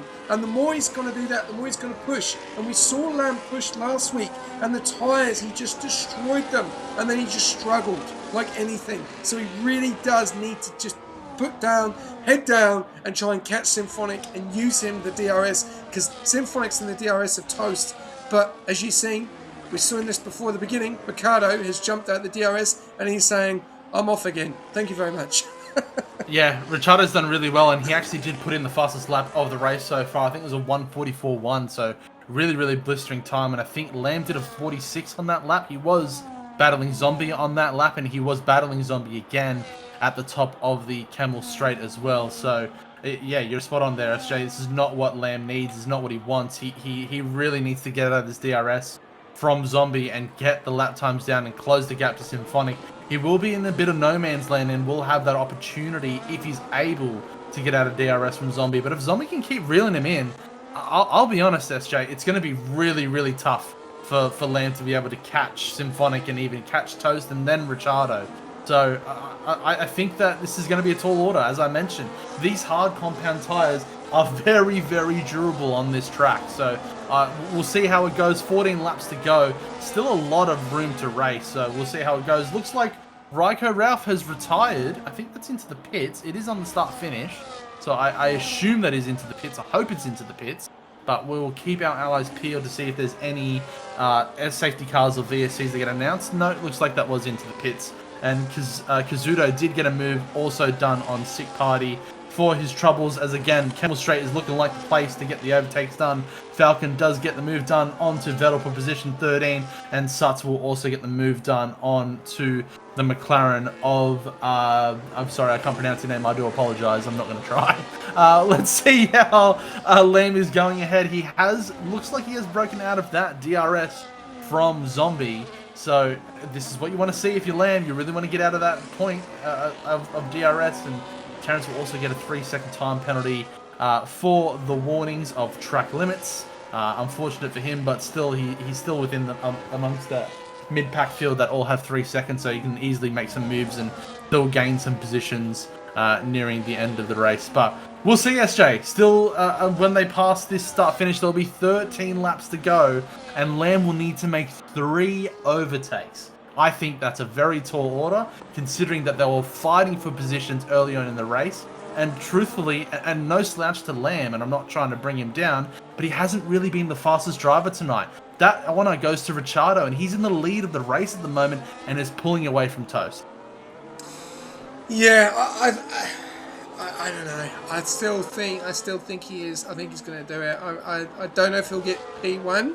But I think if he gets into the DRS of Symphonic, he gets the move done. It's easy because Symphonic's in the DRS of Toast, and he gets into that battle. He's got the better tyres. He'll have the better grip in the corners, and he'll make the move. But will Symphonic become the Titanic? Because Lamb does not want to be in this position. He needs to be out in front. He needs to be beating Toast. That is his rival. That is who he is battling. And he has really come under pressure by changing that strategy. We did see Wreck-It Ralph retire. Obviously, he hasn't read the point system. You do score points all the way through to a 100% race, so you've just lost McLaren points. But unfortunately, it's something that I've probably seen a lot this season, even though it's 100%, and it's still points all the way through. Drivers still don't want to listen. So, yep, unfortunately, you just hurt your team, no one else. But on that note, Ricciardo, 3.1 seconds, unless he has another spin, which we hope he doesn't, because he does deserve this. He's been absolutely phenomenal tonight. His qualifying, his pace, even though he had the 2 spins, he definitely needs to put that car into a car wash after this race. It looks absolutely filthy since he's had them 2 spins in the gravel. And Toast is just, he just can't hold on to him. And Symphonic is doing a great job. This man, though, is the man I'm looking out for at the moment, Kaz. He is in P6. He is the driver of the day, without a doubt. The guy has made 14 spots from finishing in P, from having a quali ban. The question is, are those mediums going to be able to last? That could be the biggest question of all, and I don't think they are. So we could see him drop down the pecking order as well. But here we go. This is what I was telling you earlier on, Kels. Lamb is in the DRS of Symphonic, and we are about to see some fighting between the Ferrari. What is that Ferrari made of? Lap 32. Back to you, Kels. Yeah, we'll see what Lamb can do, but I think this move is going to be really, really important. If he can get this done, and more importantly, get it done quickly, he can put himself in the position to try and fight Ricciardo for the lead of the Grand Prix. Looks like Zach Huser also gets a move done onto the Camel Straight, onto the McLaren in P17. He now goes up to P16, so that's a good move from Zach Huser from the woes that he had earlier on in the race. And from the safety car restart. But here we go, we got Lamb all over the back of Symphonic going into sector number 3 as they're going to be approaching Blanchimont at the end of the lap here at Spa-Francorchamps. And Winter will also get another 3-second penalty.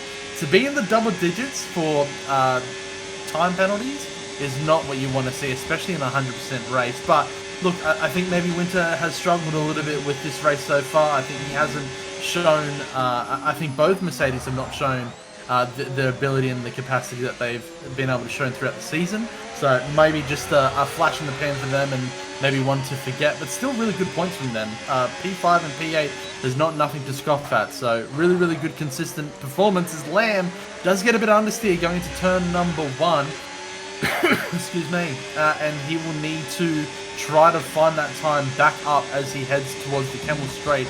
Again, I spoke about it in qualifying. Turn 1 is so important for a lap around this track. It essentially dictates your entire pace coming up into Sector 2. And imagine if Lamb was able to get a good exit there, he could potentially have a move done on Symphonic already, but he will just need to settle for second best this time around, as he's still in position number 4, tries to go around the outside. That is an ambitious move done, my friend there, Ryan Adair. Trying to get it done, trying to get it stuck side by side into No Name. Oh, it does look like Symphonic does get ahead and still keeps the racing line. Very, very good racing from both of them. Lamb thought he was able just to bully Symphonic out of that corner, but Symphonic got later on the brakes, kept on the line, and really, really nicely done from Symphonic. Lamb, is really, that was really ambitious there. Looks like he just got a little bit too early on the brakes and just tapped the back of Symphonic.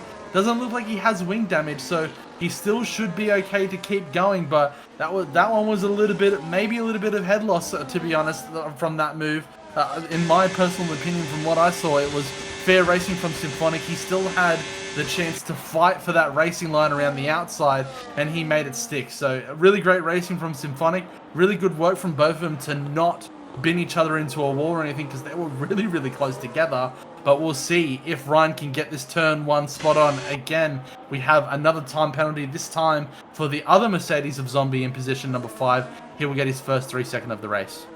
Yeah, absolute drama here, but that's really hurt him. Does Toast bring Symphonic in for the DRS and slow down to bring him in? Well, that'll be the question, because he's going to come under extreme pressure. Lamb's going to get this job done easy. He's on bitter tyres. Symphonic has tried, and Lamb is about to boom past him. But while that was going on, we've got some bit of the headlines. We just saw that Zombie got 3 seconds early on, who's now being overtaken by Kaz. Kaz is on an absolute charge. P5, look at that. VCAB again in P4 and P5. They are absolutely doing a fantastic job. Ricciardo has a 3 second time penalty, so he's only 3 seconds in front at the moment as it stands. So if anything happens and he gets another one, he is in serious trouble of jeopardising his whole race. Now Lamb has got 10 laps to catch Toast and Ricciardo, and he's on 6 lap better tyres, sorry, 5 lap better tyres than Toast, and 4 lap better tyres than Ricciardo, and he is looking very fast. You can see he's already dropped Symphonic out of the DRS there, 1.2 seconds back, and Lamb is now 1.6 seconds behind Toast. He is motoring. He does not want to be finishing in P3. He wants that P2, and I guarantee he wants that P1. There is a lot to happen in this race. He knows 30 points is up for grabs. Kaz, 100% driver of the day, mate. He has gone from last to basically 5th. He's done an absolute fantastic job.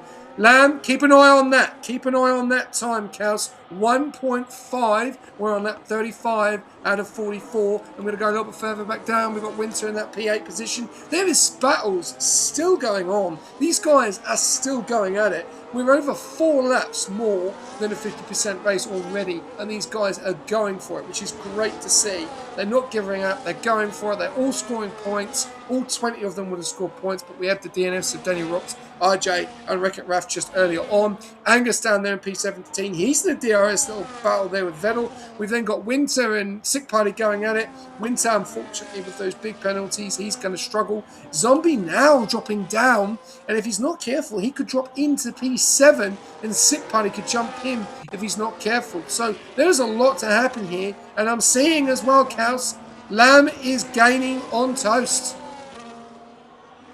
Yeah, he's gaining on Toast. He's not having eggs on toast for breakfast here, and see if he can get the move done on Toast as we move into the later stages of the Grand Prix. I do struggle to see how Lamb can be able to pass Ricciardo, but he doesn't need to now, because Ricciardo has unfortunately put himself in a position where he's able to essentially lose the lead, and you know, he's still done a phenomenal job, Ricciardo. 2 spins and a 3 second time penalty, and he's still on for the win. So it's still a great performance.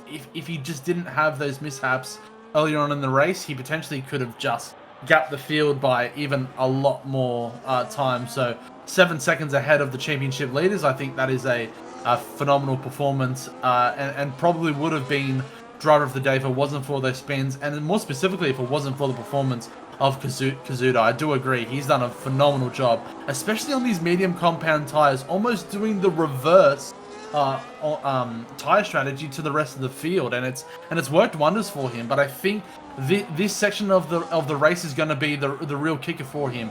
These mediums, they don't feel phenomenal on this track, and he's going to need to kind of fight against the hard runners for the remaining few laps as we head into the last few laps of the Grand Prix. We've got 3 seconds for Aben, and I'm not sure. I think the other one was for Controlin. I might have seen. I could be wrong there. And Controlin is trying to get a move done on Winter for his troubles as well.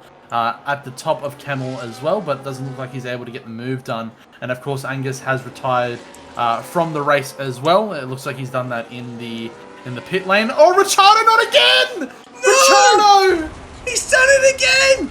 Oh my god, we've got drama here. This is definitely going to be a spicy end to this race. And I cannot believe it. It's not one, it's not two counts, it's 3 spins, and it's in the same area as last time. What is going on with that Aston? He has put himself under extreme pressure now, and Toast is 2.2 seconds back, and Lamb is only 1.3 seconds back from Toast. So Lamb now has to put the foot down. He's got the time, he's got the laps. Does he have it in him? That's the question. He wasn't really pulling in the time on Toast early on. It was about 1.6, dropped down to 1.2, and then gone back up. We know that Ricciardo's done this though, and then can pull on it, push on again. But I cannot believe he's done it 3 times in one race. The pressure is getting to him. He is really jeopardising his race at the moment, because he's now got the 3-second time penalty, and he has not adrifted off that 3 seconds. So at the moment, Toast will win this race as it stands. Yeah, heartbreaking for Ricciardo. I've been in a similar position in some of my races. As I hate to admit it, but sometimes the pressure does get to you. Like this, he spun 3 times.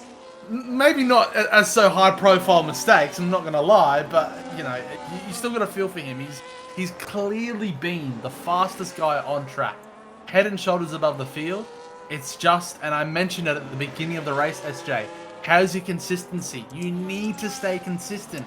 It might be 100%. You might put yourself in opportunities to still secure the win, even with your pace, but you still need to stay consistent. And honestly, Ricciardo hasn't been consistent enough to win this race. Unfortunately, and he's going to have to face that hard truth if Toast is able to keep within that 3 seconds of Ricciardo, but he can put himself back further on from that 3 seconds. But I'll be honest, SJ, I'm not sure if Ricciardo can keep it on track. He's already made 3 mistakes. This is the pressure cooker. This is the boiling point. Beforehand, it was all the taster. It was the appetizers. Maybe even just a little bit of the entrees, the shrimp with a little bit of garnish on it. This is the main course. The last few laps. This is the medium rare steak, sirloin, beautiful sear. This is where it all happens. It's not the beforehand. You need to make sure you hold on to your position when you get to the end of the race. And Ricciardo has the pace. He has the ability. He needs to be consistent from this point on. Otherwise, he will not win this race. Yeah. Well, I still don't know. I don't know if we're going to see a surprise. We're on lap 38 out of 44 at the moment. He's now 2.8 seconds. Toast has not really pulled it in as much as we wanted to, and Lamb is just not putting it in. He's 1.7. Unless they really start to lose their tyres near the end, he's running out of time. It's still doable. They're still even in with the safety car time frame as well. So if anything else happens, we've just seen Angus retire as well. Absolutely abysmal night there for McLaren. Just not the season for McLaren this season. It's been a bit of a shame to see. obviously retirings and and obviously not filling the grids either with their team. So really unfortunate. Double no points for them, and Haas just seemed to increase their points at the moment on McLaren. So that's unfortunate. So 16 guys all going to score points. They are your penalties at the moment. We're on up 38 out of 44. He's actually pulled it out, even though he had the spin. He's only 5.5 tenths adrift of that penalty at the moment. 4.5 tenths now. He's got that 3 seconds. So Zombie's got a 3 as well. He's safe at the moment in that P6 position. He's 5.5 tenths behind Symphonic, and I reckon Symphonic's trying to do as best as he can to let Kaz run away as much as he can, even though he's on old tyres. We've then got 3 for controlling Winter on 12. He is going to drop way down the order as well, which is not the night really for Mercedes going to want, especially when they're battling Alpine for the overalls as well. Terrence has got a 3, Gangster's got a 3, and then we've got Vettel and Aben with a 3 and a 6 as well. So one of the Astons doing a fantastic job, and the other one having a bit of a merit of a night. Lamb, 1.4, 39 out of 44. He's getting closer, but Toast just seems to hold his position. It's now 1.2. Is it going to be 1.1 going into Sector 2? Looking very closely, Symphonic's got the job done on Kaz. I think those tyres are going to be spent. I think Kaz could be at puncture territory with those mediums. I really do. I think he could be in trouble. They're on 16 laps. Ooh, they're going to be hurting. They are going to be hurting, and I think he's going to drop behind Zombie. Zombie's going to get past him here. Those hards are going to be going longer. Toast, 3.7 seconds. Lamb, 1.1 at the moment. He is just out of the DRS, 1.1. He is really pushing. Let's just little look of the ERS there. 46, 36, 75 are your top 3 at the moment. So we don't normally do the old telemetry. But yeah, Lamb is closing in, and he is basically in the DRS now. So Lamb could still win this race by that penalty and by that big mistake from Ricciardo, Caps. This is on. This is still on. And it's going to be coming up to lap 40 in 3, 2, 1. We have 4 laps remaining. And look how close Lamb is to Toast. Yeah, it's very, very close. Oh, looks like Zombie was almost going to get turned around a little bit from Kazuto, unfortunately. I think Kazuto has driven a fantastic race, but that could have been really, really dangerous there from those two. But as you mentioned before, Zombie was able to get the move done onto Kazuto. He will be hurting on those tyres. I don't think he's in puncture range as of yet, but I think when he gets to the end of the race, he will be very, very close. But I do agree. Let's keep our eyes peeled for the front of the pack here for our championship battle. Does look like Lamb is able just to drive past Toast at the top of Kemmel Straight and gets the move done into position number 2. He's now 1.6 seconds away from winning this race because Ricciardo has that 3-second time penalty. But I'll be honest, SJ, all bets are off here. I feel like Ricciardo, not to bring him down, but just what we've seen so far this race, I wouldn't be surprised if when it gets to the start-finish, not to jinx him, knock on wood, I don't wish for this to happen, he might just spin at the start-finish or something ridiculous. So all bets are off. He clearly has the pace tonight. He clearly has the ability.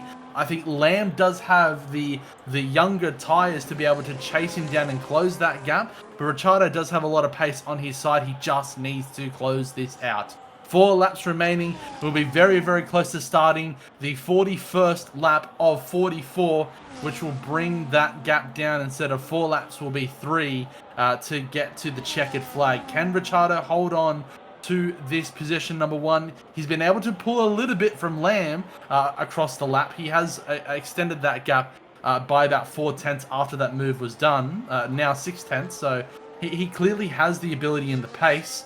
We just need to see how he's able just to hold on these last few remaining laps. We will just have a quick glance to see if there's some other fights going along before we focus on the front runners for the last remaining laps, as I think that is clearly where everyone's focus will be at, as it looks like Zombie might be able to get a move done onto Symphonic. But I changed my mind. Let's have a look at the front runners, because Toast might be able to get a move done onto Lamb, and this will change the complexion for the... Oh my word! Oh my god! Toast and Lamb have taken each other out on lap 41. What has happened? SJ. That is not what you want to see for either driver here, and it looks like they're going to try and get away from each other. Lamb does have significant front wing damage, and so does Toast SJ. This is just throwing the race upside down and inside out. I cannot believe what we're seeing here. I knew that this was going to happen. These two have been at it. They were coming down the main straight. I've got no idea who's at fault. We saw last week Lamb got a big penalty with the issue with Suts last week. Who actually had that DNF. Has he done the same? Or was Toast in the wrong this time? This is going to be the question. This is going to throw this massively. Toast is in extreme trouble now. He is not going to hold on to a podium. He has got extreme damage to that car. And Symphonic is there. Zombie is there. And oh my days, this is insane. I cannot believe it. And look at the deficit now. 9.9 seconds to Ricciardo. Ricciardo could technically have another spin and still win the race. Jeez. If he has another spin and still wins the race, SJ, I think that has to be a generational performance, like, for someone to win a race. I think that has to be on a poster somewhere. I'll put it on a t-shirt. Like, you know what I mean? That is generational. And look, he's truthfully, as we mentioned this entire night, he has built the gap for himself to be able to capitalize on.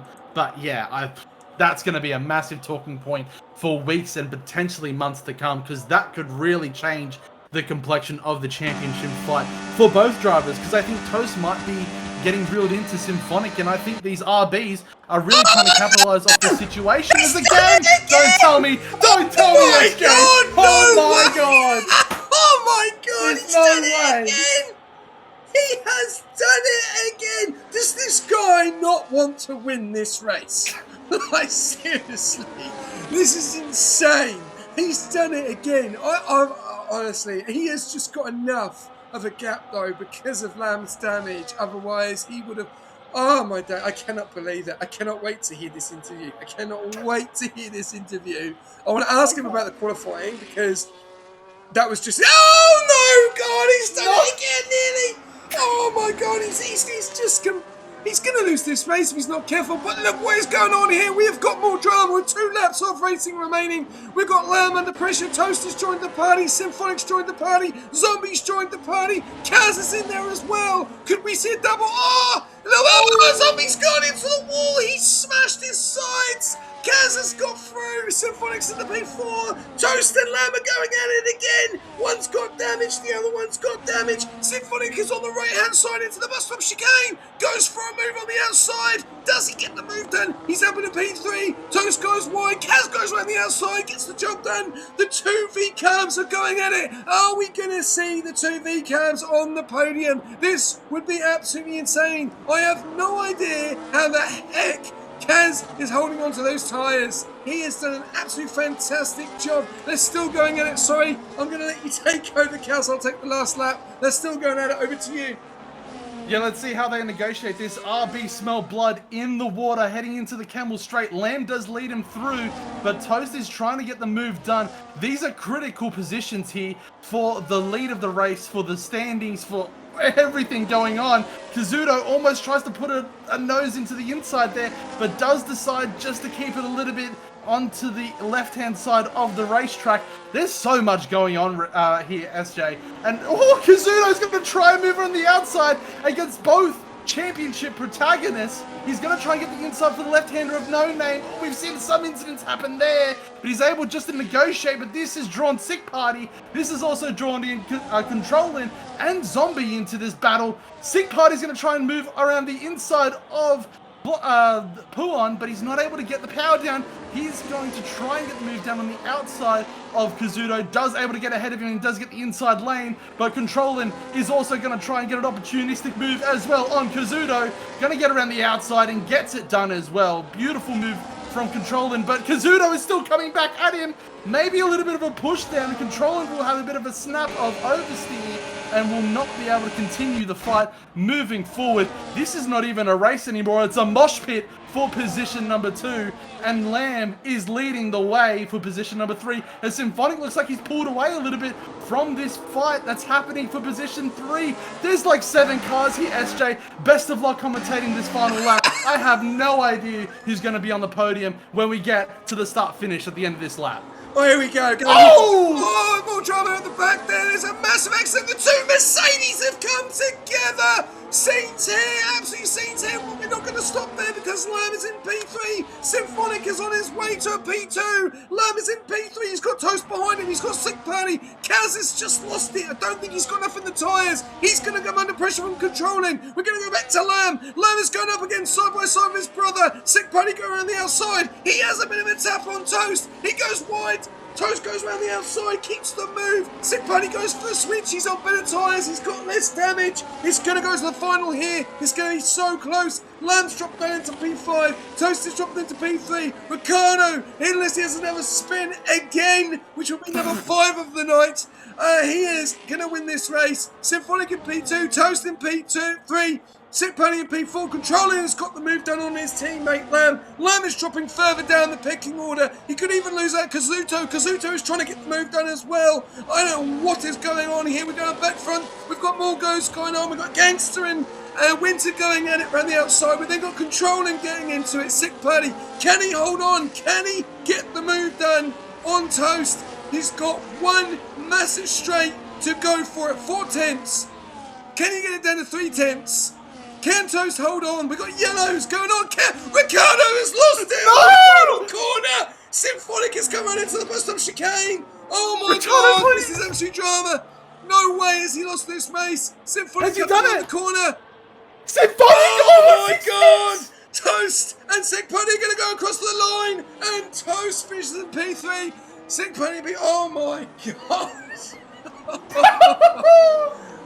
Oh. What a race. Can I swear? There's nothing else to say. What a race. Can I swear once, please? Do it. What a fucking race. Who said 100%ers aren't the races? Honestly, that was beautiful. Oh my God, my voice. That was insane. It was just so clean, though. It was, there was a little bit of banging, but no one did anything stupid. It was just, Stuart's going to have a field day, though, because there was a lot of unsafe rejoins.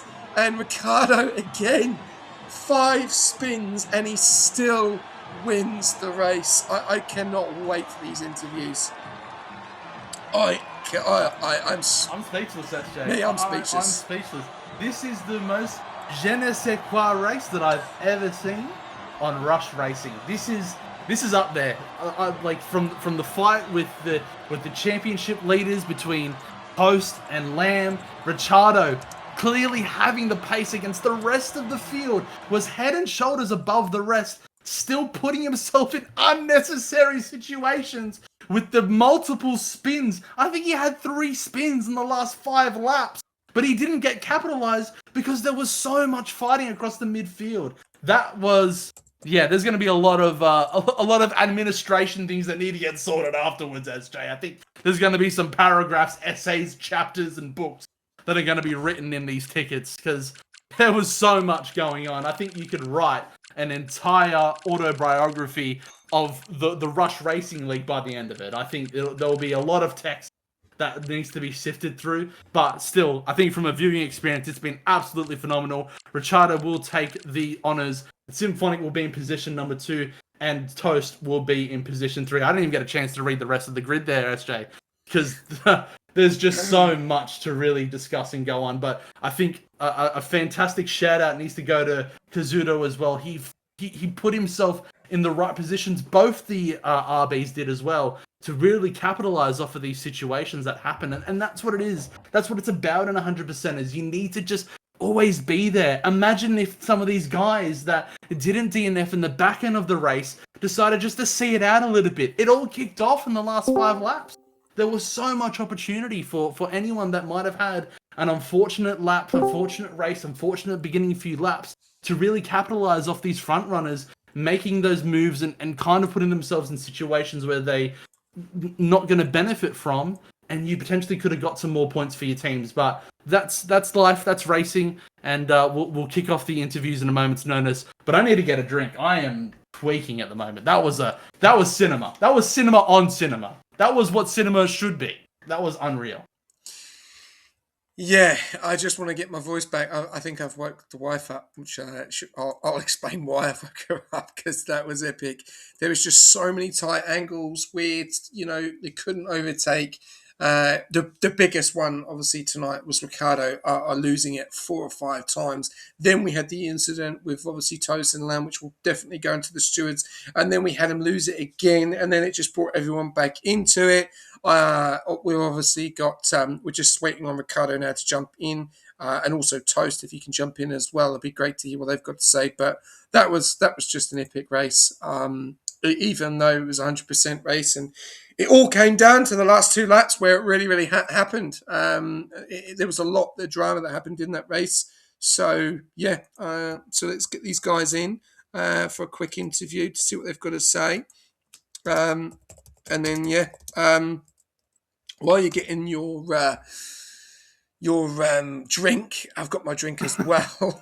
Yeah, you sound like you did one too, SJ. Far out. I think we've gone through the ringer with this 100%. Sometimes when it comes to commentating these 100%, as you think in the back of your mind, do I wanna do it because it is a bit of a gruel, Fred. It's normally a dull Can moment, be quite isn't it? boring. Yeah, so yeah, sometimes wasn't this race. I'll tell you that much.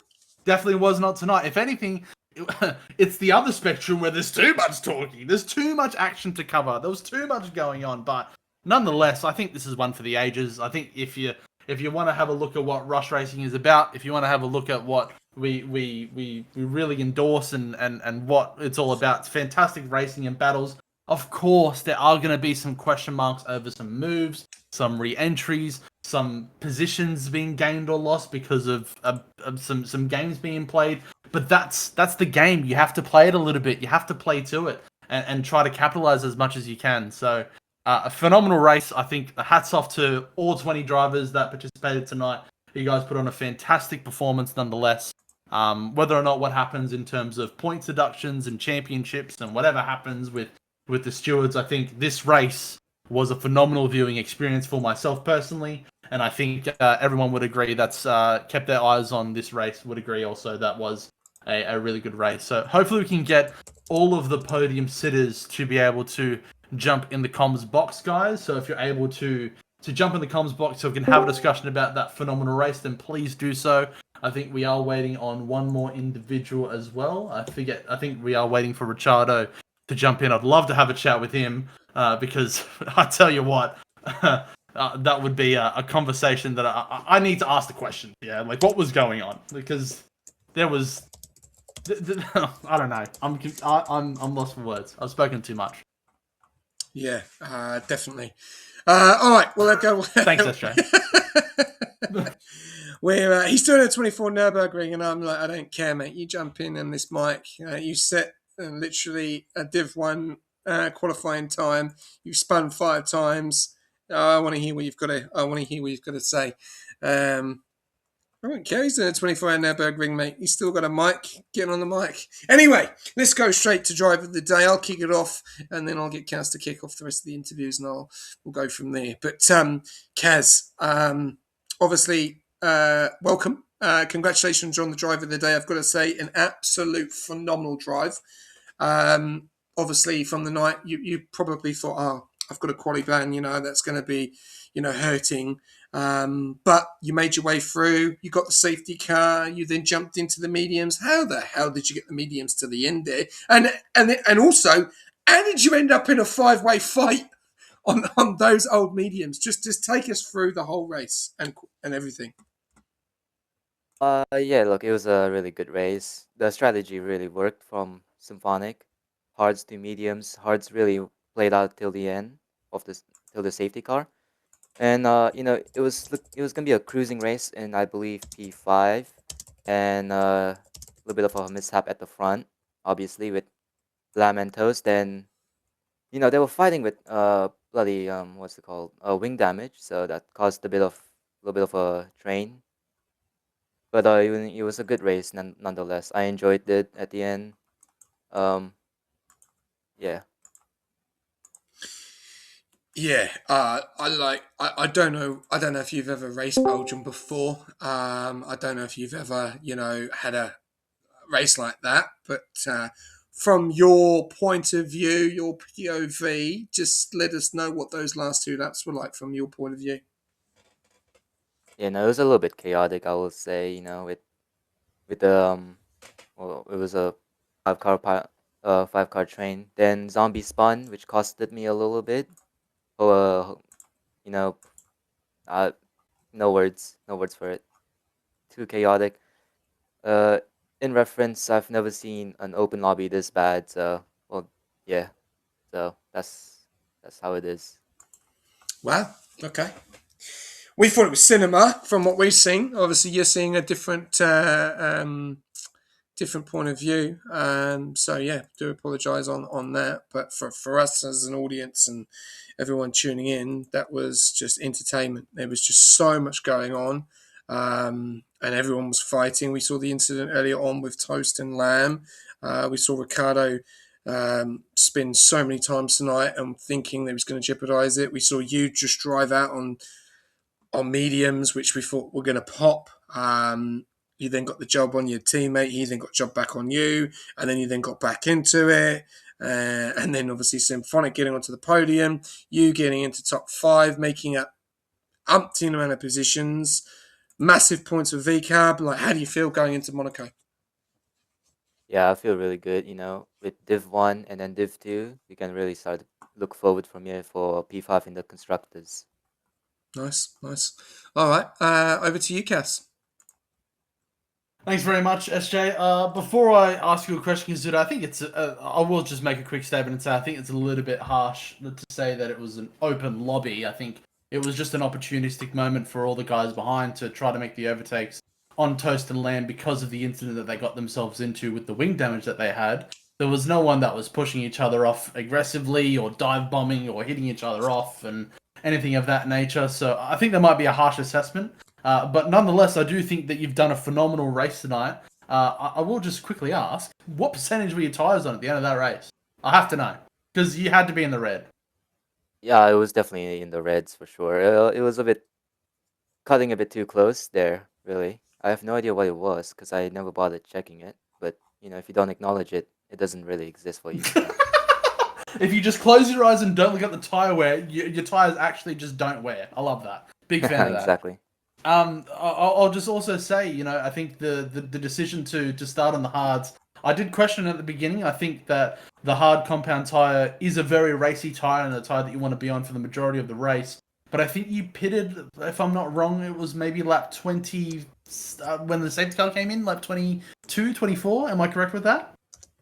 Somewhere Yep. around there. Yeah, and you essentially did half distance on the hards and half distance on the medium. So that's a really good performance. Did you know and feel that the mediums were going to be able to survive to pretty much the half distance of 100% race? I actually never thought it was gonna survive because it felt good at the start till the midway point of the mediums. Then I realized I started losing a lot to Zombie and the people behind. I was like, oh crap, you know. Well, nonetheless, you did a phenomenal race, and I'll do the records. Do you have any people that you'd like to shout out here tonight by any chance? I'll definitely shout out to Symphonic and Calco for helping me throughout the race, and Symphonic especially with the strategy. I didn't thought it was gonna work, but here we are.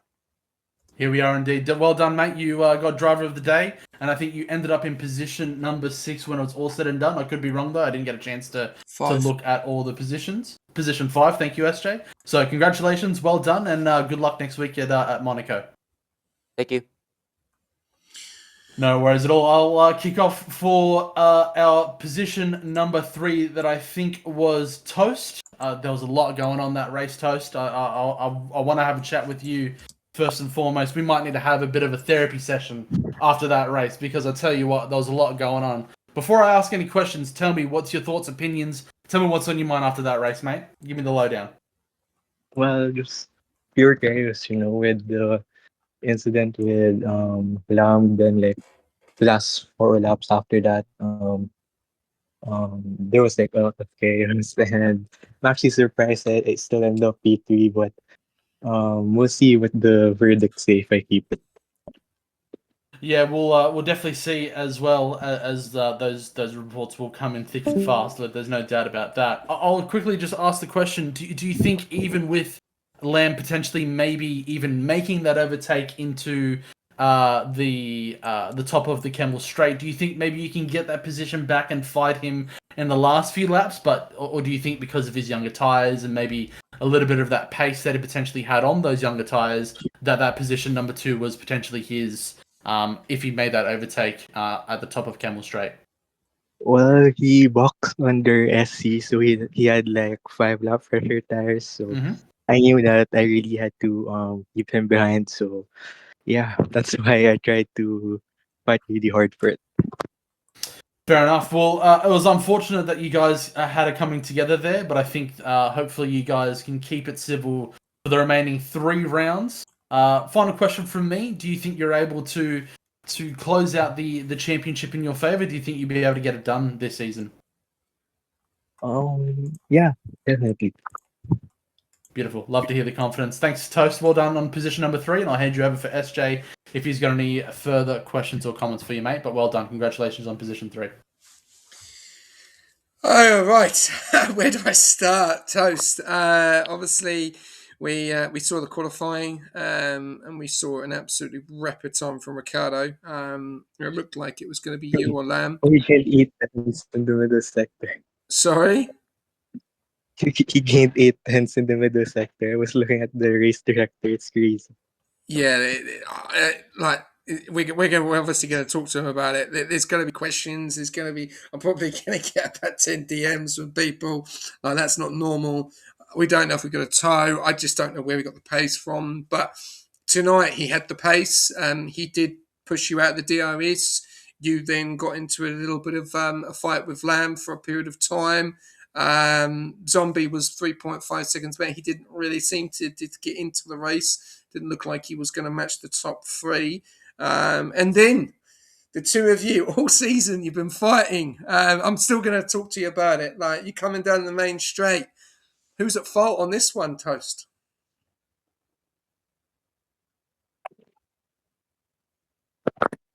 Are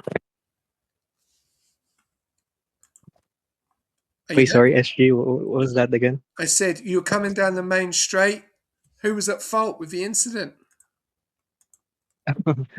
I obviously like to say it's his fault, but um, I'm not really sure. I mean, I'm still like reviewing the footage. Like I watched it a couple of times now, but if it's my fault, I'm willing to take accountability for it. Good man, good man. Well, that's good to hear. The one thing I will say to you, I'm not going to say too much because I don't know what I've seen. I don't know if it was, Kaz made it very, question like what he thought from our point of view, and my props to you, mate, to get that damage in that incident and to still hold on to do what you do and still get into the podium. Because you could have just said, yeah, now stuff it, I'll stay in P5, there's a big enough gap, no problem. But there were so many cars that then jumped back into that.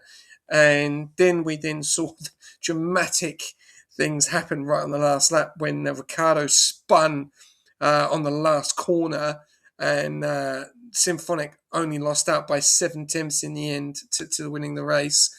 Like, take us through that last 2 laps. Like, what was the plan for you with the damage you had, but with the cars behind that had no damage and they did look a little bit quicker? So basically, like the last 2 laps, like after the incident, was definitely like scary because Lam was I felt like he was retaliating like against me because he was breaking very early and like breaking even in like Wuhan. So um that's why like the pack suddenly like bunched up because like everyone had to like break so early because he was leading that train. So it was just like all about survival this in those final laps, to take home the points. Well, it was just epic, epic. And do you believe it was a bit rash racing, or do you think it was just really hard because obviously you and Lamb had damage and you were still fighting into that fight, and then all of a sudden Lamb decided to drop out of it and let control him through? Did you feel it was a bit rash racing, or did you feel that everyone was just trying to score as many points as they could and they had an opportunity and they just went for it? Well, probably the latter, it's we're like at three races left with the season, so everyone's just, trying to get as much points as they can in the championship, especially with the overalls, with Alpine against Mercedes. So I was definitely like trying to get as much points as I can. Well, yeah, definitely. And in Division Two, you've been absolutely phenomenal all season, and you've been definitely wrapping up the points. The question is obviously what the steward's going to say. We'll have to wait and see. Big decisions made here. It could drop you out of the points, and and I think your aim now probably for the end of the season is just to finish above Lamb. Is that correct? Yeah, definitely. And on that, Monaco up next. Percentage, how you feel with that track? It is a night race. It's a difficult track. Everyone drives it with caution. On a percentage, how do you feel for that? Should be a good qualifying, not a good race though. So yeah. Oh, come on, give us full qualifying. That would be really epic to see. Anyway, Toast, absolutely fantastic, mate. Congratulations on the P3. Phenomenal job. And yeah, have a great week. And yeah, look forward to seeing you in Monaco next week. Yeah, thanks. Right, let's move on to P2. Symphonic. I don't know if you can believe you're there in P2 or just like what have you just done? 44 laps of, but yeah, take us through your qualifying and your race. Yo, the quali, that was a pretty good quali. Yeah, I think I probably did the best I could do. Better than last night, so I'm happy with that. I think I started P5. So yeah, that was the aim. The race was hectic, pretty blown out, pretty crazy. Second to last lap. I don't know how I survived that, but managed to break away from the pack. So yeah, P2. Didn't expect it. Pretty happy. Yeah, you seem quite speechless. I think we were quite speechless when we saw the Yeah, end I'm of a that bit race. speechless there. Can you give us your point of view in those last two laps? About 3 cars going side by side, or 4 cars going side by side through the sector 2, and that was my point of view. Yeah, just in the bunch, managed to break out, get away from it, and then broke away because of the damage on the other cars. So yeah, pretty pumped. Do you believe it was rash? We've heard Kazi. He obviously doesn't seem to be very happy. Do you believe his words were correct? Do you think he's been a bit? I think he got a bit unlucky being at the behind all of it. Because if he managed to get out, it would have been a double podium for sure. I think he's just a bit upset that he got caught up in the mix. But I mean, I gotta give it to him to come back from P20 to P5. It's pretty hectic. Would he not be? Would he not be happy if he didn't win the race? Is that where his mindset's at? Because like finishing P20 and P5 is insane. Yeah, And I think he's gonna obviously be happy with it. well, he was going up against guys obviously on better tires, and you're going side by side with those guys on those tires. You're going to struggle. You're going to struggle for grip, and we could see that. We could see when he was trying to go around the outside of one of the cars, and we were thinking that's no way going to happen. He's not going to have the grip on those mediums. But yeah, at the end of the day, it was just cinema for us, and it looked from our point of view, it just looked clean because no one really done any dive bombs. No one really tried to push anyone off track. Everyone was just going for it, and I think that's just because of the situation, as Cal said early on in the interview, with Lamb and Toast having that damage. And they're going to be a lot slower. Obviously, Lamb lost his whole front left, and obviously. and more of his front left wing as well. Toast obviously just lost Yeah. the plate, so he still had the turning ability, but Lamb, he was never going to be able to make those corners probably as much as you. So that then brought you all into it, and then it was just basically a cluster of loads and loads of cars trying to get through. So, and unfortunately, you got through. And Well, I mean, yeah, I just wanted to say, yeah. Well, I caught up to Lamb. I was behind him. I had Toast on my bet on behind me, and I was just trying not to let him through. It was just, yeah, bit of a chess match, for sure. But yeah, I was just trying to survive, trying to get out of it. Managed to. Yeah, just didn't expect the podium, especially P2. So well, quite stoked that we got back into the fight. I'm still gonna consider. Last question. You're on the last lap. You basically got Peter in the bag. Yeah. When you saw yellows in the last sector, what went through your mind? I didn't even notice until I was into that last chicane, last corner.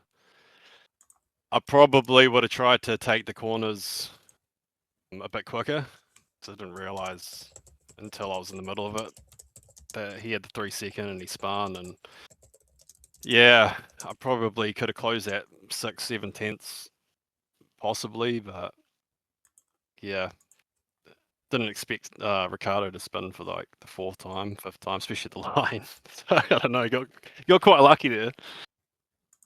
Well, you lost the race by 6.5 tenths in the end. Yeah, And yeah. that was something that we were a little bit questionable on what was going to happen with Ricardo, because he spun twice, and then we saw a third time, and then we saw again in the yellows. We thought, oh no, no way is he going to bottle this, and you're going to end up taking the win. But no, I think in the last few weeks, I think you've been absolutely phenomenal. Your whole team across the board, Division 1, 2, 3, 4, and 5, and some serious points. So no, I look forward to seeing what you can do in Monaco, and I'll let you talk to Cass.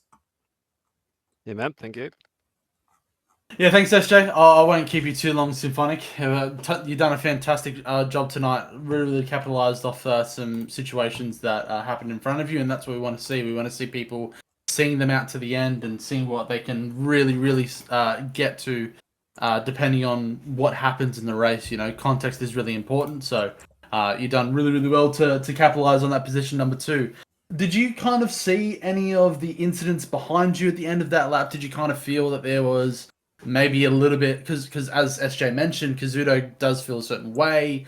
Did you kind of feel anything from your perspective, from what you've seen, maybe what you're fighting with, anything egregious that you might potentially looking at reporting, or did you kind of feel it was all kind of within the rights of racing? Yeah, I'm not too sure. I have to look back on the stream. I was just more focused on breaking away. I'm securing the P2. Got up to 3 seconds ahead, I think it was. I think it was almost 5 seconds at the end, but I was just breaking away from it. My focus was just get out of that chaos. So I don't really see anything in my rear views. I was just looking forward. And I'll just have to look back on the stream and see how it went. I'm sure it's you good. boys got a fair bit of the view, so Oh, we had a fantastic view from us. I'll be honest. It was there was a lot going on, and I think your instinct to just get on with it was definitely the right one. Right? It definitely helped you to capitalize off the situations that were happening. And I think you and your team drove a fantastic race tonight. So congratulations to you. Is there anyone that you'd like to give a special shout out or thanks to before we let you go today, Symphonic?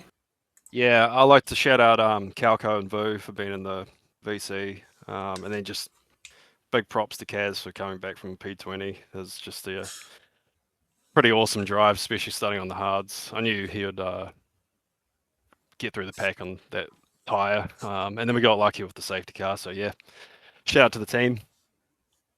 You got to be there to capitalize on the luck, mate. So well done. You guys did a phenomenal job tonight, and hopefully you can springboard for the rest of your week. And good luck in Monaco. Great job, Awesome, man. tonight. Thank you. Catch you later. All right. This is the man I wanted to talk to. This is the guy that I wanted to have a chat with. Ricciardo, welcome to Comms Box, and congratulations on winning tonight's 100% race at Belgium. How did you feel coming across the line after spinning a few dozen times? Low key, I was egged on to do it. Bro, JDI was cracking up over SJ moaning, and he was like, "Please make him do it again." I was like, okay." Fucking spun, yeah, I spun the chicane on purpose. That's crazy. I won't lie. That's got to be the most outrageous thing I've ever heard on a stream. Yeah. You spun on the start finish at the end of the stint of 100% and flipped, potentially costing your team points. That's It's fine, mate. that's It's insane. fine. You got it It's done, Ricardo. pixels. You got it done though. I respect that. I respect it. There's one perspective that you got to have, and that's yours. I'll quickly say. Sorry Yeah. there, Ricardo. I was just quickly going to say you had a phenomenal qualifying. You were 8/10 against the rest of the field. Second best was a 41.4, and I think you did a 46, or maybe no. Second was 41.2, and you did a 40.4, I think it was. But where did this pace come from? 43. Just a lot of practice, Yeah, using the track to its fullest.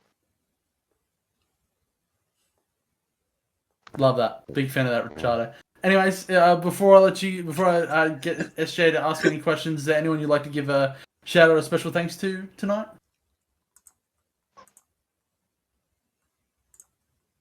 Wait, what was that? Sorry. Is there anyone you'd like to shout out or give a special thanks to tonight, Ricardo?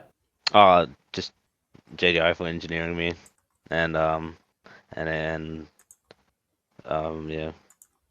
Avan as well. He had a little spin as well, but yeah, he couldn't recover from it, unfortunately. Well, congratulations on the win. I'll hand you over to SJ, see if he's got any questions for you. Well done tonight, mate. Thank you. Yeah, I don't really know what to say. I've just heard what you just said. I'm deliberately, and I wasn't moaning. Trust me, I wasn't moaning. I was just, I was a bit flabbergasted that you spun in the same area twice and then further up the road again 3 times, and it was like you didn't want to win the race. And I know that you've been frustrated in the last few races. You've had the opportunity to score good points, get onto the podiums. You've only won one race this season in Vegas, which was a fantastic race, I've got to say. Going back between the Astons versus the Ferraris, how you two defended, it was like synchronized swimmers, which was fantastic. And then you've taken this, but like you could, I say the same thing with Chaos. You could have absolutely jeopardized a 44 lap race, and Symphonic only was behind you by 6.5 tenths at the line. Like, what went through your brain to spin there? Nah, I don't know. I don't really care about F1 anymore, to be honest. Yeah. That's a shame. That's a shame because racing like that, what we've had tonight, obviously you weren't involved in it. In the last 2 laps was insane. In some of the corners we were seen as very, very difficult, especially in Sector 2 of Belgium, to make overtakes. And in No Name and in Pouon, like just 4 cars going wide, no one really sending it, no one doing anything stupid, just trying to get the moves done with 2 cars that had damage.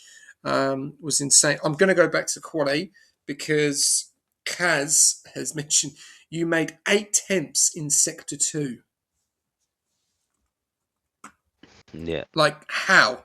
Like, what were you doing? Like, I'm just trying to get my head around it because we have seen this season these guys are very, very fast, and you're very well aware of that. But you were 8.5 tenths quicker than Toast and a second quicker than Lamb in qualifying. Like, Yeah. where did it come from?